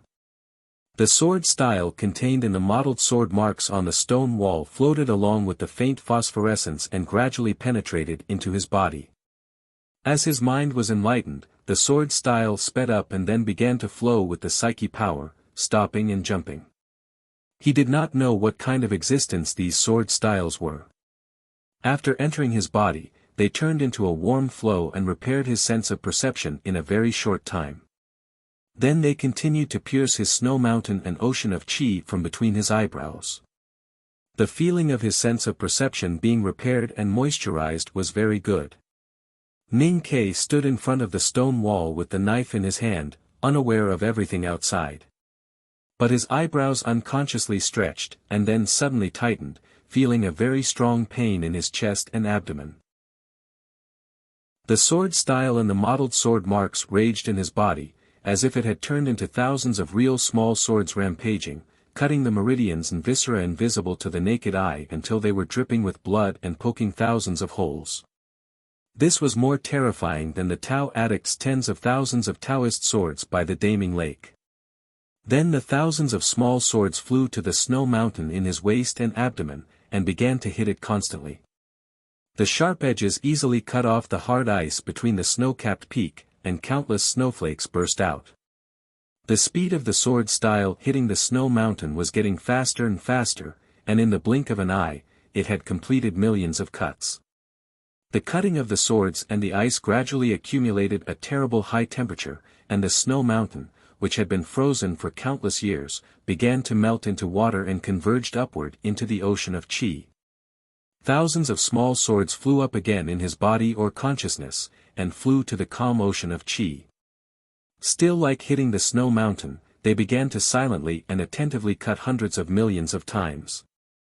The calm ocean of chi began to roll, stirring up huge waves, as if it was boiling, and finally it began to boil into a mist that covered the sky. The snow mountain and ocean of chi melted and evaporated into mist, and slowly moved forward in his body according to some kind of channel. Every time it met a certain place, some mist would be left behind, and then condensed into dew and began to moisten it. With the constant moistening of the dew condensed by the mist, those body parts began to decompose and reconstruct, just like an old house being dismantled and then rebuilt. But the rebuilt house was so beautiful, so strong, and supported by the pillars, that it was not afraid of rain and wind at all. Ning Ke felt that as the warmth flowed through his body, there seemed to be innumerable strength re-pouring into his muscles and bones. This feeling was very comfortable, good, and powerful, and intoxicating and unwilling to wake up. The sword marks on the mottled stone walls were still moving slowly, and the sword style in the deep sword marks was still entering his body, turning into countless small swords that kept bombarding the snow mountain and ocean of qi, nourishing and strengthening his body. Time passed minute by minute. Ning Ke, who was in pain and intoxication, suddenly felt a shadow in his heart. Even though he was in a state of emptiness, he felt that his body had become cold, because he suddenly thought of something and began to have a great fear. If he allowed this majestic sword style to continue, wouldn't his snow mountain and ocean of qi be pierced through? If the qi openings that he had painstakingly opened disappeared, would he still be able to cultivate? Because of fear, because of uneasiness, he suddenly woke up. He looked at the mottled sword marks on the wall uneasily. He was covered in cold sweat, and the place between his palm and the hilt of the sword was cold and slippery. These sword marks, these sword styles, were youngest uncle's Haran sword. He finally understood what Master Lotus meant by that. Cultivating the Haran sword depended on the Great Spirit in one's chest. In order to cultivate the Great Spirit, one had to betray Haotian, and even become enemies with Haotian. To be enemies with Haotian, one would be a devil. And the moment youngest uncle held this sword, he had already become a devil. That was why youngest uncle was finally punished by heaven and died. He had already understood the Haran sword style, and if he accepted the sword style into his body as qi, he would inherit youngest uncle's legacy. And he would become a devil. Continuing youngest uncle's legacy was an honorable and proud thing. However, it was also the most dangerous thing in the world. Even a peerless figure like youngest uncle could not escape the fate of being destroyed once he became a devil. If he learned the Haran sword, how many more days could he live in this world? Ning Ke looked around in confusion. In the Bone Mountain, the old monk was silently cultivating the devil's skill. Yi Hongyu was unconscious under him. Seeing that he had finally woken up, Mo Shanshan smiled with difficulty. She could no longer support her body and fainted on the ground. Night had already covered the world outside the mountain, and the room was extremely dark. He stood in front of the Bone Mountain with his sword. His clothes were drenched in cold sweat, and he did not know how to move forward. The sword marks on the mottled stone wall stopped flowing, and he waited silently. The sword style in his body stopped flowing, and he waited silently. His will was also waiting silently for the final decision. Once he became a devil, even someone like Lotus could only hide in the dark. If he wanted to walk proudly in the world like youngest uncle, no matter what state he cultivated to, he would still be punished by heaven and die. Ning Ke looked up at the sky, but he could not see anything. He could only see the cold stone wall and the color of the night.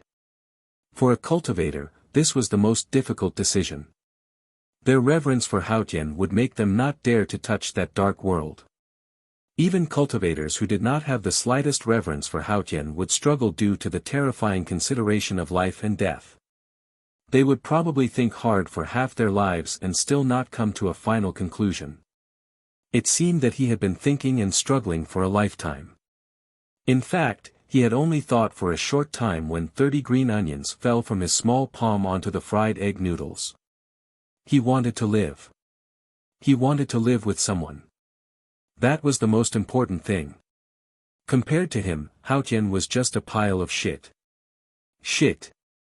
Ning Ke raised his padao until it was level with his eyebrows. This was the last time he prayed to heaven. Then the padao fell. The blade fell on the stone wall.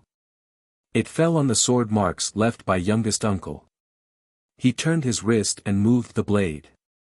Following the two sword marks, he moved to the left and then to the right.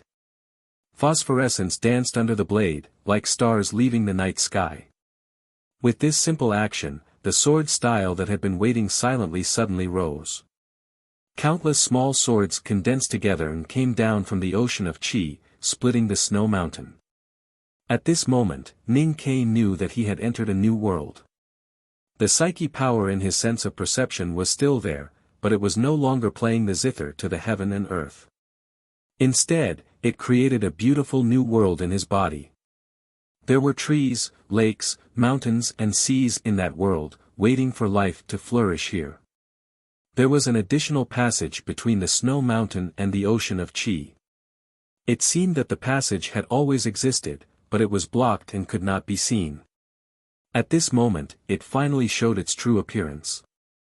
The majestic sword style turned into some kind of substantial aura and whistled through the passage. It was vast and boundless, rushing straight into the sky.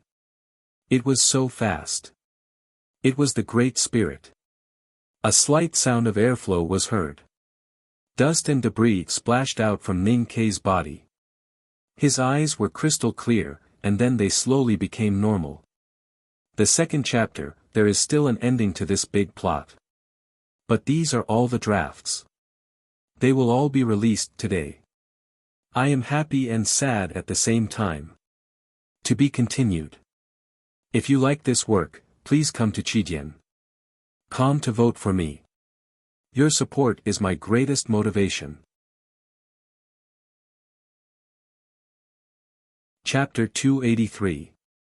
By the Hulun Sea, the cold snow covered the yellow grass, and the lake gradually froze. The grassland man was seizing the last moment to catch fish. The middle-aged man wearing the felt hat looked at the scene on the lake in silence. A pale beard gradually grew on his square and stiff cheeks, making him look even more valiant. A subordinate stood behind him with a respectful expression. The caravan from the Central Plains had been here for quite some time. The tribe's headmen did not know what they were waiting for. If they were waiting for the furs to be delivered at the end of summer, it would be a little too early. But seeing that the caravan had given them enough money and goods, no one paid any attention to them. The subordinate looked at the ice and snow on the lake and whispered hesitantly, "Will the tomes of Arcane really appear here?" After a moment of silence, the middle-aged man said, "When the great divine priest of Revelation returned from the south, he released the news that the tomes of Arcane appeared in the wilderness. He must have received confirmation from the Abbey Dean. I heard that Li Qingshan and Huang Yang once calculated in the Wanyan Tower that the tomes of Arcane would appear by the Hulun Sea. It should not be wrong." The subordinate frowned and said after a moment of thought, "Your Excellency, I should not have questioned it. I just feel that it is a little risky to pin all our hopes on the edict issued by the great divine priest of Revelation." After a pause, he said softly, "We can't keep the news from Tiang City. If the imperial court knows that you left the general's mansion without permission, and a few days ago, there was confirmation that Lin Ling was indeed dead." The middle-aged man looked at the strategist who had been loyal to him for the past 20 years and thought of his equally loyal subordinate who was already dead. He stroked the hair on his temples and said slowly, "We'll deal with those things in the future. The current situation is complicated. We can only break out of this predicament by obtaining the tomes of Arcane. Compared to that, everything else is irrelevant." He looked at the vast mountains in the north across the lake and said expressionlessly, "I believe the great divine priest of Revelation because there are few people in the world who know that the passage out of the front gate is at the Hulun Sea." The counselor frowned and asked, "Why not enter the front gate to find the tomes of Arcane? Even if many forces are paying attention, there are very few people who have the ability to enter the front gate. It is better to wait for the opportunity than to wait passively." The middle-aged man looked at the distant north in silence and did not answer the question. Mr. Kug did not take the tomes of Arcane away, so the tomes of Arcane should still be in the sacred ground. He didn't want to return to the mountain gate.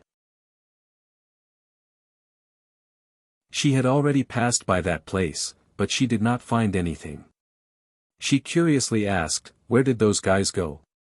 A gust of wind swept past the stone beam, blowing up bits of gravel and clothes. Tang felt the aura of heaven and earth in the front gate in the wind. After a moment of silence, he calmly said, "I can't feel it. They should have left." After saying this, the brother and sister walked into the depths of the front gate. Tang's thick eyebrows slowly furrowed. There were many things that he could not see through in the past. There were also many things that he could not see through in this search for the tomes of the heavenly book. For example, he was sure that those people had left the front gate, but why did he still feel a little uneasy? Decades ago, Kuharan had personally set up the confinement and directly turned this room into a world that was isolated from the rest of the world. As long as one did not step in personally, one would be able to discover the existence of this world. But if one really stepped into this world, one would never be able to walk out again. This was because this world was the hell that he had personally given to Lotus. Ha! Woo woo! You actually learned the Howran sword. In the middle of the room, on the mountain of white bones, Master Lotus looked at Ning Ke and opened his toothless mouth to laugh like a child. Then, his lips pursed and he began to cry like a child. His laughter and crying mixed together and it was extremely hoarse and unpleasant. Ning Ke held the padao and looked at him as he replied, "Yes." The old monk's gaze was as cold as ghost fire. He stared at his face and said faintly, "This can't happen." Ning Ke said, "It just happened." The old monk's next sentence came extremely quickly. He shouted like thunder, "Then aren't you being possessed by the devil?" Ning Ke's face was still expressionless as he replied calmly, "Yes." The old monk asked sternly, "Aren't you afraid?" Ning Ke replied, "In the face of death, I am not afraid of anything else." The old monk said mockingly, "But you are still possessed by the devil." Ning Ke frowned and said, "So?" The old monk screamed sternly, "Those who are possessed by the devil must die." Ning Ke said, "But you are still alive." The old monk shook his head slowly and said with slight mockery, "These are two completely different choices. In fact, the Enlightenment doctrine is just a moss-covered stone that hides in the dark to avoid Haotian's divine light. Even though we say that we do not respect Haotian, we are actually extremely afraid of Haotian's existence. That is why Haotian allows us to exist, even as a contrast to the light. However, when you pick up the sword left behind by that person, you will lose all respect and even fear Haotian. This is the true devil's path. Haotian will not allow people like you to exist." Ning Ke was silent for a moment before he replied, "As long as I am alive, it is better than being dead." The old monk was stunned, and then he laughed crazily. Turbid tears slowly flowed from the corners of his old and withered eyes. He pointed at Ning Ke's face with a trembling finger and suppressed his desire to laugh with difficulty.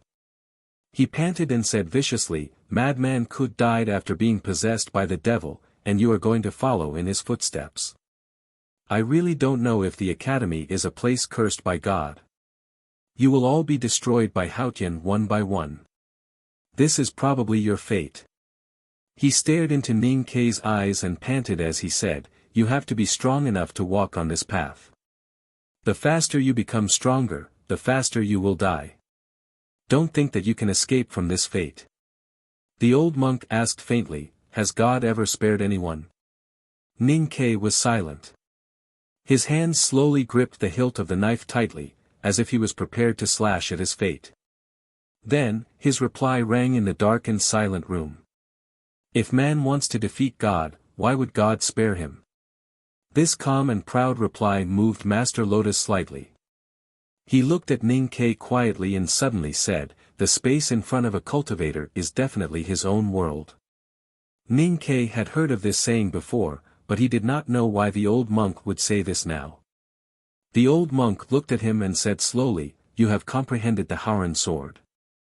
The sword style that Madman Ku hid in the mottled sword mark has entered your body. Then, the confinement that covered the sky and earth will naturally no longer exist. Ning Ke looked at him and said, I know. I can even feel the chi of heaven and earth seeping into the room. However, I also need time to adapt to this new aura in my body. The old monk sighed and said, even at this point, you and I are still wasting time.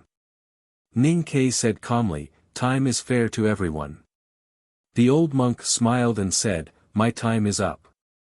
Ning Ke said, my time is also up. As soon as he finished speaking, the old monk slowly raised his skinny arms. His tattered robes fluttered in the wind that came from an unknown place.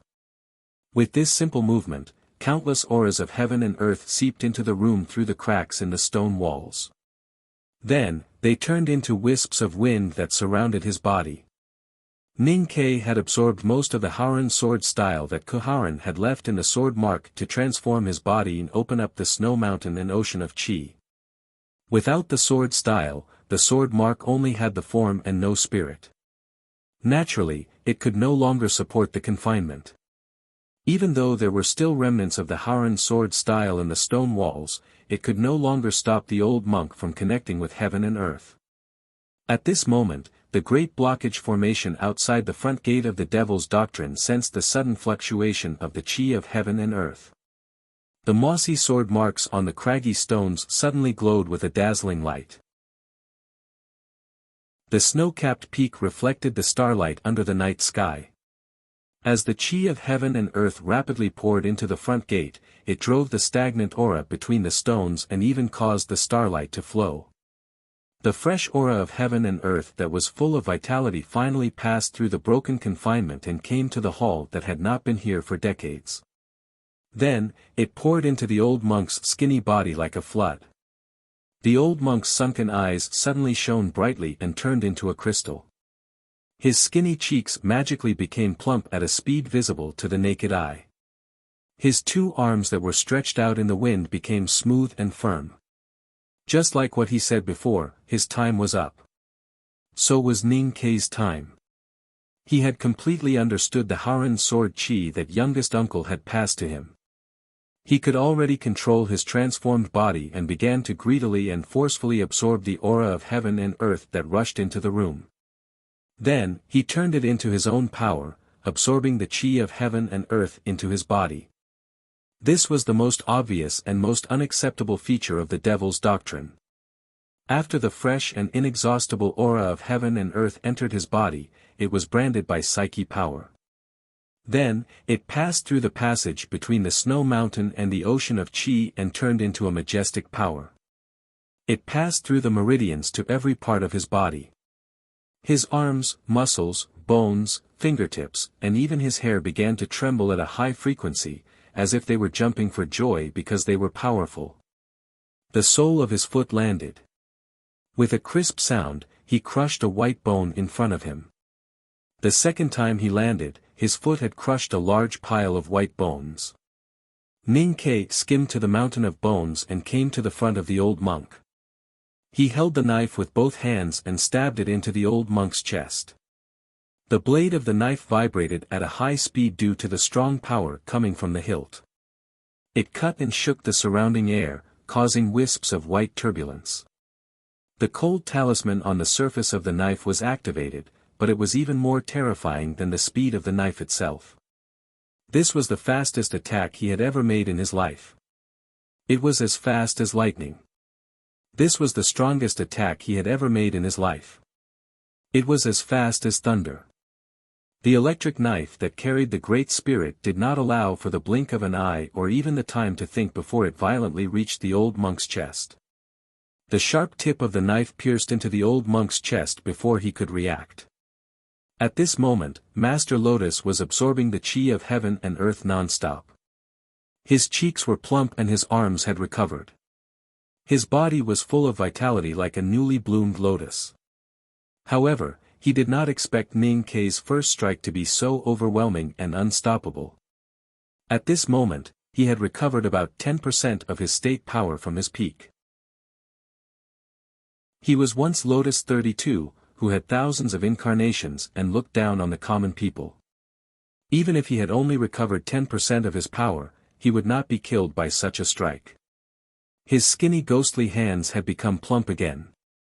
His skin was white and smooth, like two pure white lotus flowers. The white lotus flowers bloomed and its petals bloomed. The blade stopped between the petals and could not go any further into the old monk's heart. At this moment, the aura of heaven and earth that had broken through the confinement was still surging into the old monk's body. He was still growing stronger. Ning Ke groaned and his left hand slapped the end of the hilt heavily. At this moment, his left hand was like a heavy hammer.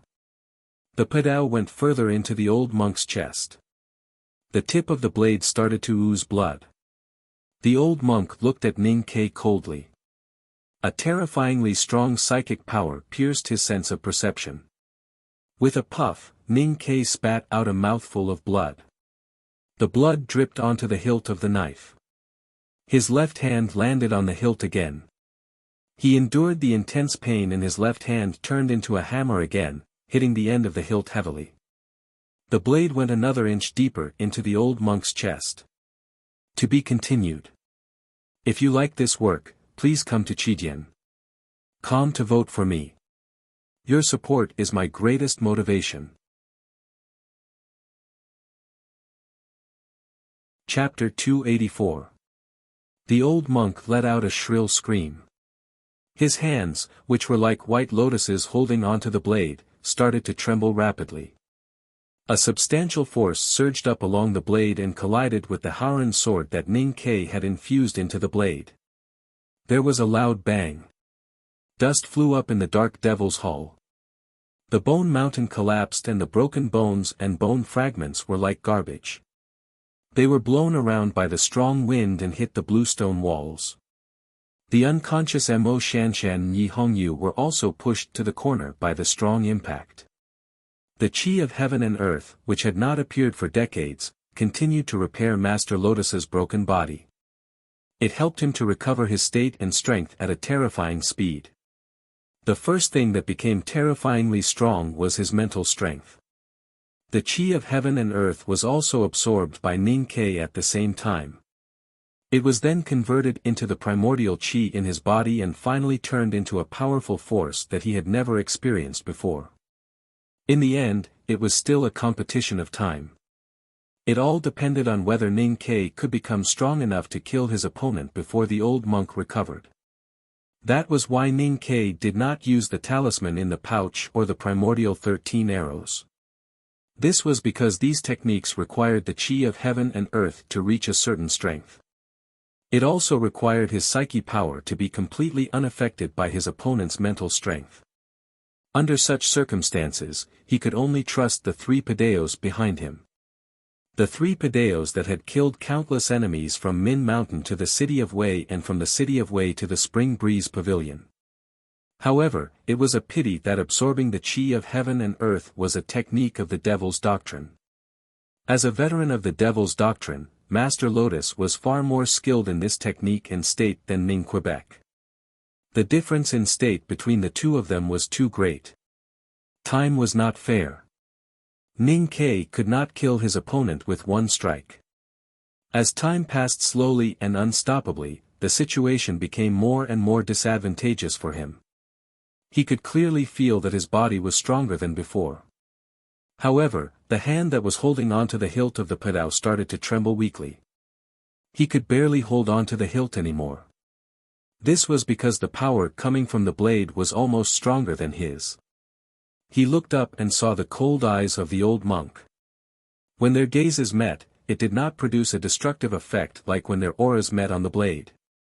Instead, it was gentle and tranquil, like a drop of dew rolling off a lotus leaf and landing on the surface of a lake, causing ripples.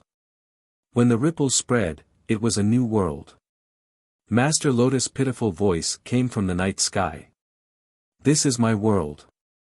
Ning Ke looked at the billions of stars embedded in the night sky and remained silent. He knew that his sense of perception had finally been invaded by the old monk's terrifying spiritual power once again. He also finally understood that the space 1 foot in front of a truly powerful cultivator was definitely their world. Be it their power or consciousness, everything would be under their control. The night sky suddenly shook. It did not crack, but the billions of stars embedded in it fell. Those stars cut through the sky and smashed into the wilderness in front of him with long tails. The earth groaned and trembled painfully. The winter trees and frost grass were covered by the splashed mud or burned to ashes by the high temperature. He knew what this scene represented. The billions of stars that fell from the night sky were Master Lotus's spiritual power.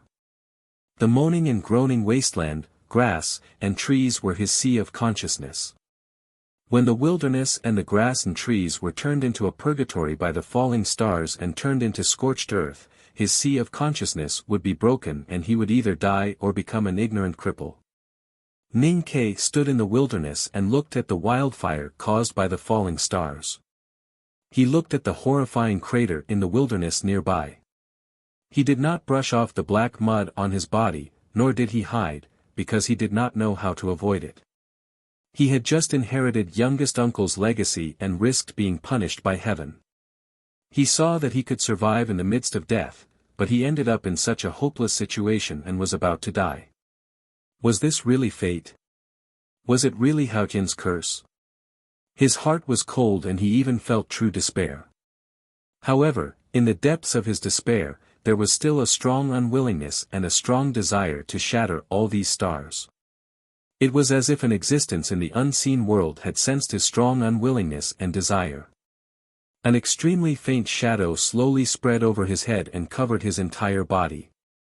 He looked at the shadow in front of him and his own shadow that was even deeper in the shadow. He suddenly turned around. There was nothing in the wilderness behind him. There was only a statue. A black statue. The statue seemed to be a human, but also seemed to be a deity. As its back was facing the light, its face and body were immersed in the deep shadow and could not be seen clearly. The stars in the night sky were still falling. Hundreds of millions of stars kept hitting the wilderness and became denser and denser, gradually annihilating Ning Ke's body. After the appearance of this black statue, the falling stars were like moths that had seen a flame and were strongly attracted by an invisible force. They all swept toward the black statue. The stars that had caused such a huge commotion earlier were as weak as fireflies when they collided with the huge black statue. Hundreds of millions of stars were a group of weak fireflies. They kept hitting each other and flashed a weak flame.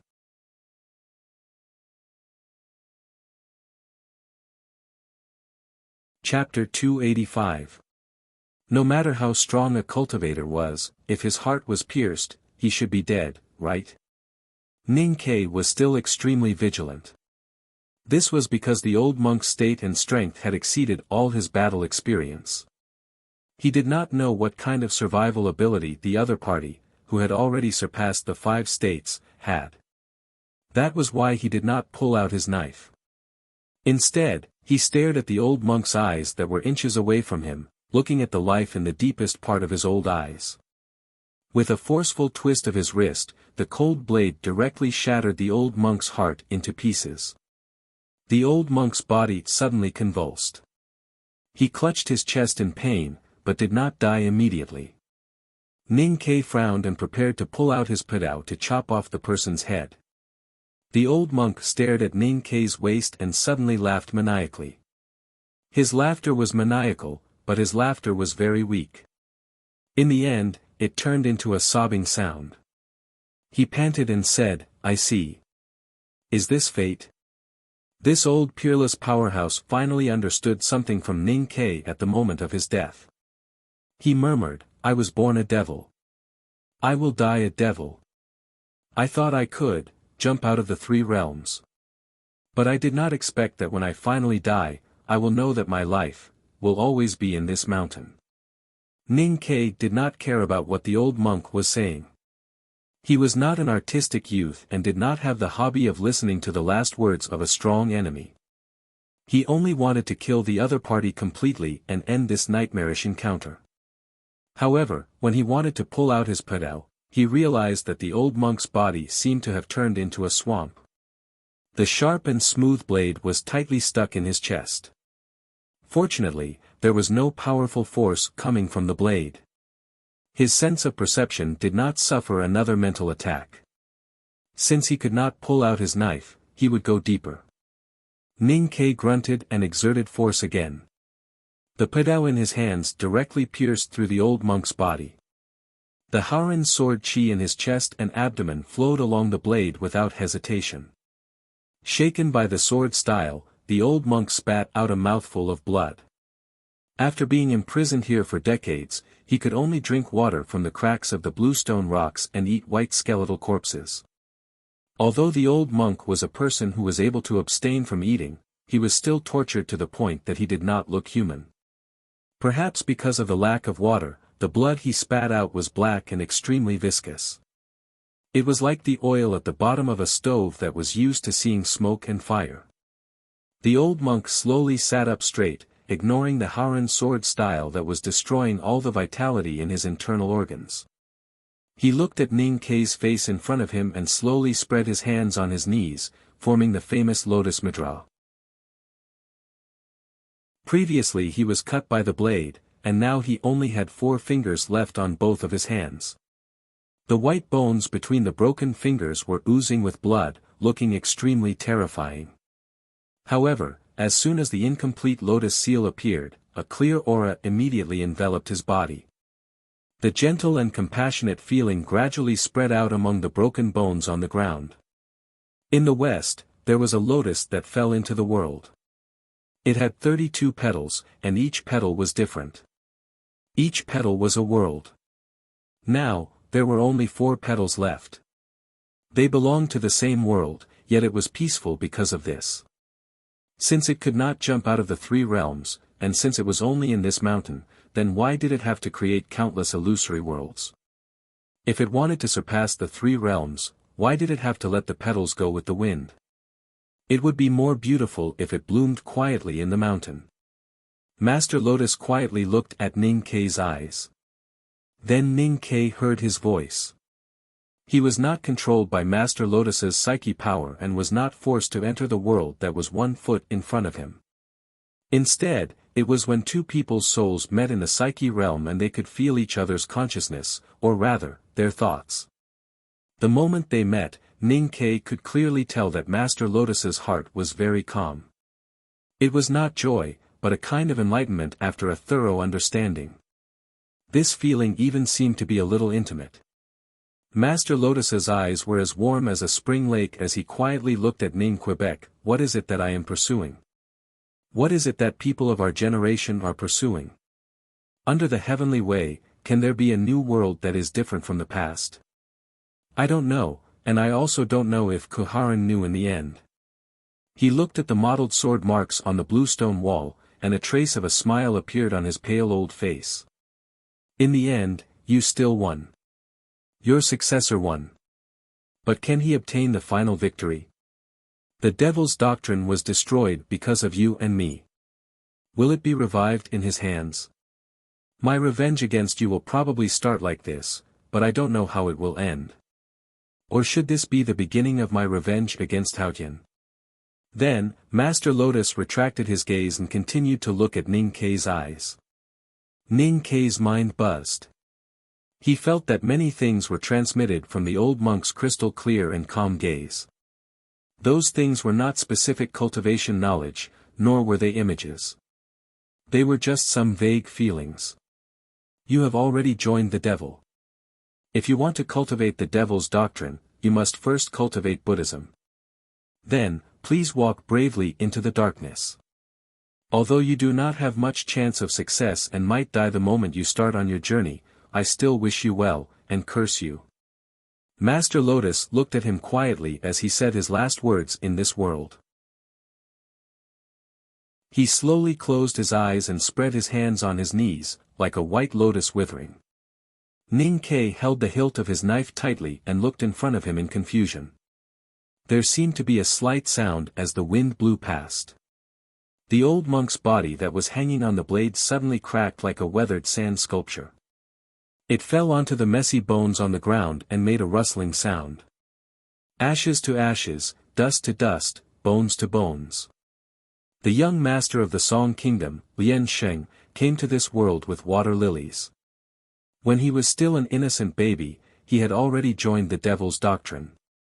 This was not something he could choose, because his family had always been a member of the devil's doctrine. After marriage, his beloved wife discovered this secret and was killed by his father. He built a hut beside the grave to guard it. Since they could not live together, he wanted to die together. Hence, he entered the grave late at night and prepared to die together. That night, it was raining and he meditated in front of the grave for half a night. Then, he put on his wet clothes and started to travel the world. He left his family and cultivated all the way. He showed his wonderful state in the Lank temple and became famous. He wanted to destroy the devil's doctrine. However, when the hierarch of the West Hill Divine Palace invited him to join the devil's doctrine, he found himself close to the front gate of the devil's doctrine deep in the wilderness. It was only then that he realized that he was born to be a person here. Not a temple, not a divine hall, not a Wa mountain, but a mountain abandoned by Hautian. He still wanted to destroy the devil's doctrine that was rotten and smelled like the mud at the bottom of the lotus pond. However, he realized that after destruction, he should be reborn.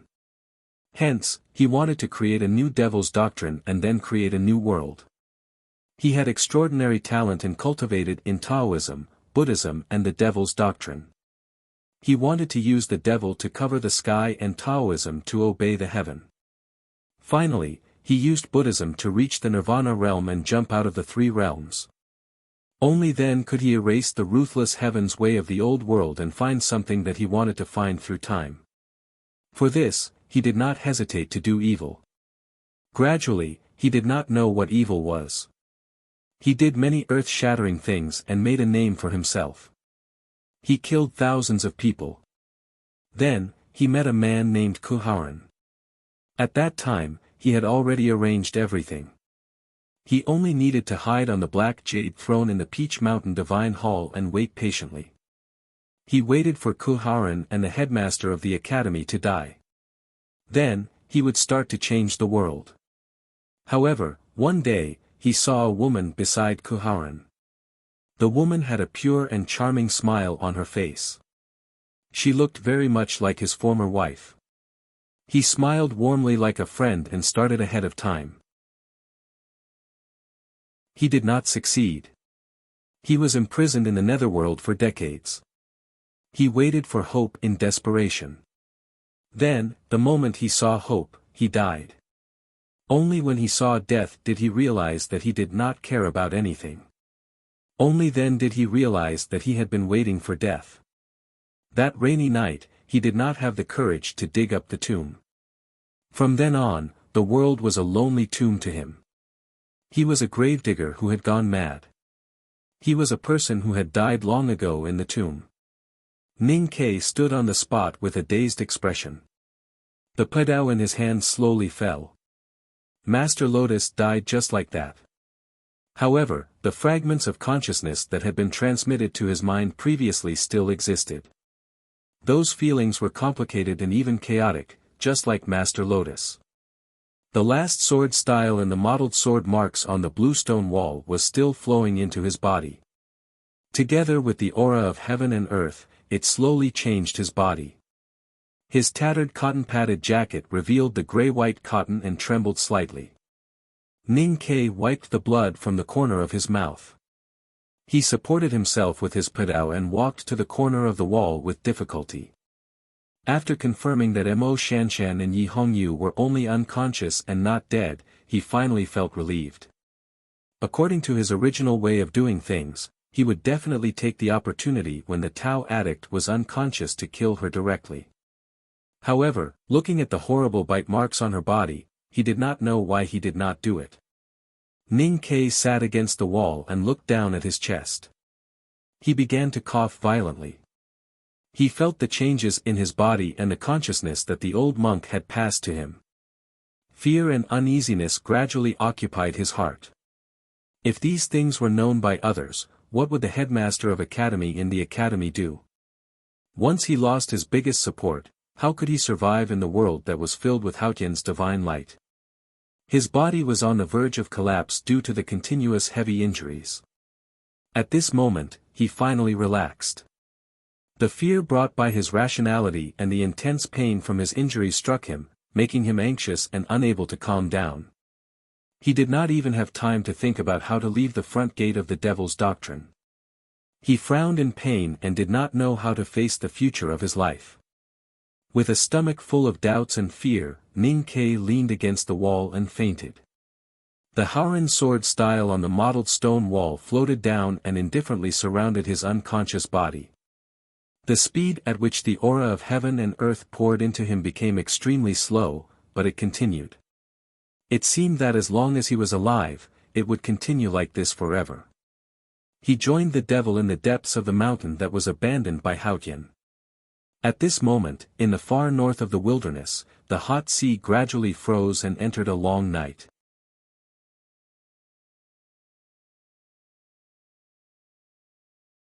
Chapter 286. While he was crossing the mountains, she was waiting quietly in Chang'an. It was the same winter, but the coldness was different. Fortunately, the night was still fair. It covered the Tianqi Mountains and Chang'an. In the Lin 47th Street in the middle of winter, the old brush pen shop welcomed another ordinary night. In the small courtyard, Sang Sang sat on a small bench and looked at the white light on her fingertips. Her dark face was illuminated by the light and her willow eyes became brighter, as if she was missing something. The old man smiled at her with his hands in his sleeves. His cotton-padded jacket was much cleaner than before, and his gray hair was combed smoothly. He still looked ordinary, which made it hard to believe that he was the great divine priest of light from the West Hill Divine Palace. A few days ago, there had been a few snowfalls in Chang'an. Tonight, the snow had stopped and the clouds had dispersed. The sky was clear and the dark night sky was dotted with thousands of stars, calmly watching the buildings on the ground and the people inside. The divine light gradually extinguished at her fingertips. Sang Sang looked up at the stars in the sky and asked seriously, "Teacher, the divine skill can sense and control Haotian divine light. Haotian divine light is the sunlight, so why can starlight also work?" The old man took out his hands from the sleeves of his cotton-padded jacket and was ready to explain the true meaning of Haotian. Sang Sang did not notice his action. She squinted at the night stars and frowned. She continued, "Are these stars in the sky countless suns? But they are too far away from us, so they look smaller and darker. That's why the aura we feel when we practice the divine skill is much lighter than during the day." The old man sighed with emotion. He thought that he had realized this after practicing the divine skill for 3 years, but his new disciple found it so early. He could not help but feel happy, proud, disappointed, and slightly sour. He said, "Logically speaking, it should be so. But I once saw the stars more than 10 years ago and felt that they were different from what I imagined." Sang Sang stopped looking at the starry sky and looked at the old man's kind face. She asked seriously, "Teacher, cultivation is to control weapons to hit people by controlling the chi of heaven and earth. How should we practice the divine skill?" The old man shook his head with a smile. He wondered why his disciple was so obsessed with using divine skill to beat people. He said softly, "The Haotian divine light is the most tranquil and the origin of all the primordial chi in the world. But it is also the most violent because it can purify everything in the world into nothingness." A withered leaf floated to Sang Sang's knee. She glanced at the snow marks left on the leaf and gently brushed it away. These days in the old brush pen shop, he heard countless nonsense or epigrams left by the young master through Sang Sang. He was a little curious about how the young master could develop such a realistic and certain idea, and he was also a little emotional about the young master's luck that Sang Sang could trust and rely on him so unreasonably. "Since you are more interested in the power of the divine skill, let's have a try." The old man smiled and stretched out his index finger. A ball of sacred white flame appeared on his fingertip. There was no temperature in the holy white flame, but the next moment the courtyard was shrouded in a dry and burning atmosphere, and the temperature in the flame began to spread. The first thing we need to do is to perceive and condense the Haotian divine light between heaven and earth, and then with reverence ask the divine light to spread its heat and power outside the light. The ball of white flame floated down from the old man's fingertip and fell on the winter leaf that Sang Sang had brushed off her knee.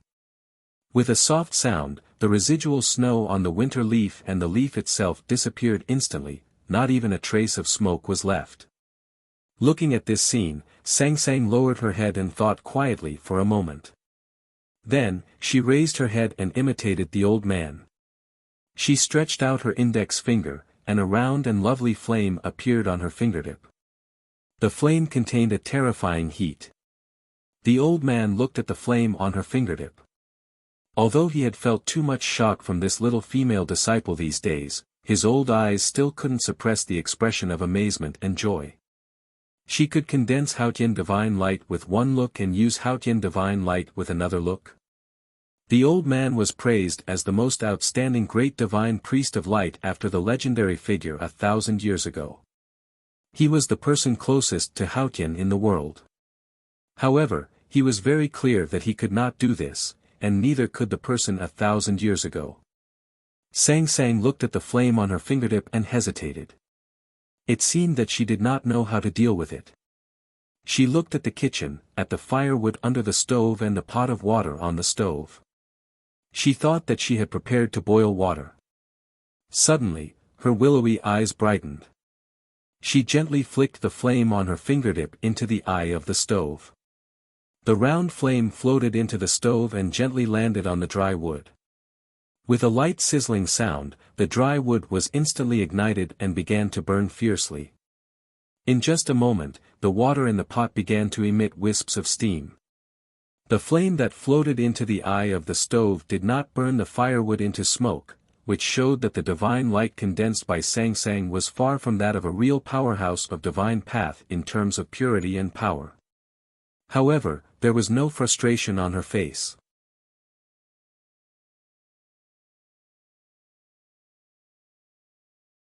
Chapter 287. The old brush pen shop did not keep idlers, except for Ning Quebec. Sang Sang took in the old man and even persuaded him to start cultivating the divine skill. She sincerely called him her teacher. But thinking of the old man's cowardly appearance before they met, she arranged a lot of housework for him, so that he would not become the kind of old man who carried a teapot and walked around in the street, basking in the sun and picking his teeth, pretending to be pitiful and scolding his daughter-in-law. The old man was not used to it at first.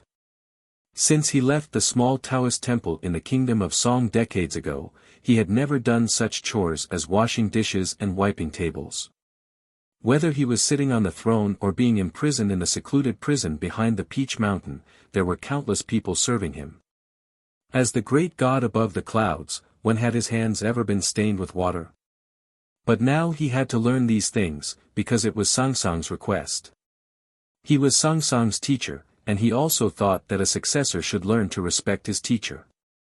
But he was very clear that if he did not listen to this little girl, he might no longer be her teacher at any time, which was absolutely unacceptable to him. Therefore, the most outstanding great divine priest of light in hundreds of years, who proudly betrayed the divine hall and single-handedly broke the confinement array set by the great divine priest of judgment, fell into the cage of life in front of Sang Sang. If the world's devout followers of Haotian Taoism knew what happened to the old man now, that he was doing chores in a shabby alley in Chang'an City, they would probably faint with grief and indignation. No matter how incredible it was, once it was done many times, people would get used to it and even start to enjoy it. It seemed that the great divine priest of light could not escape this natural cycle. The old man rolled up his cotton sleeves and stood by the stove, holding a loofah pulp in his hand and carefully washing the dishes. Because his movements were getting more and more skilled, and it seemed that he would not break the dishes today, he subconsciously became happy, and a childlike expression appeared on his face. After finishing the housework arranged by Sang Sang, the old man walked back to the front berth and put 2 square tables together to make a temporary bed. He took out a quilt from the corner behind the display shelf and laid it on the bed. He blew out the oil lamp and lay down to sleep. The starlight of the winter night shone on Lin 47th Street through the lattice on the shop door. The old man looked at the frost-like starlight on the ground, pressed the corner of the quilt tightly, and let out a comfortable sigh. He was very satisfied with his decision to leave Peach Mountain, very satisfied with his decision to come to Chang'an, very satisfied with his current life.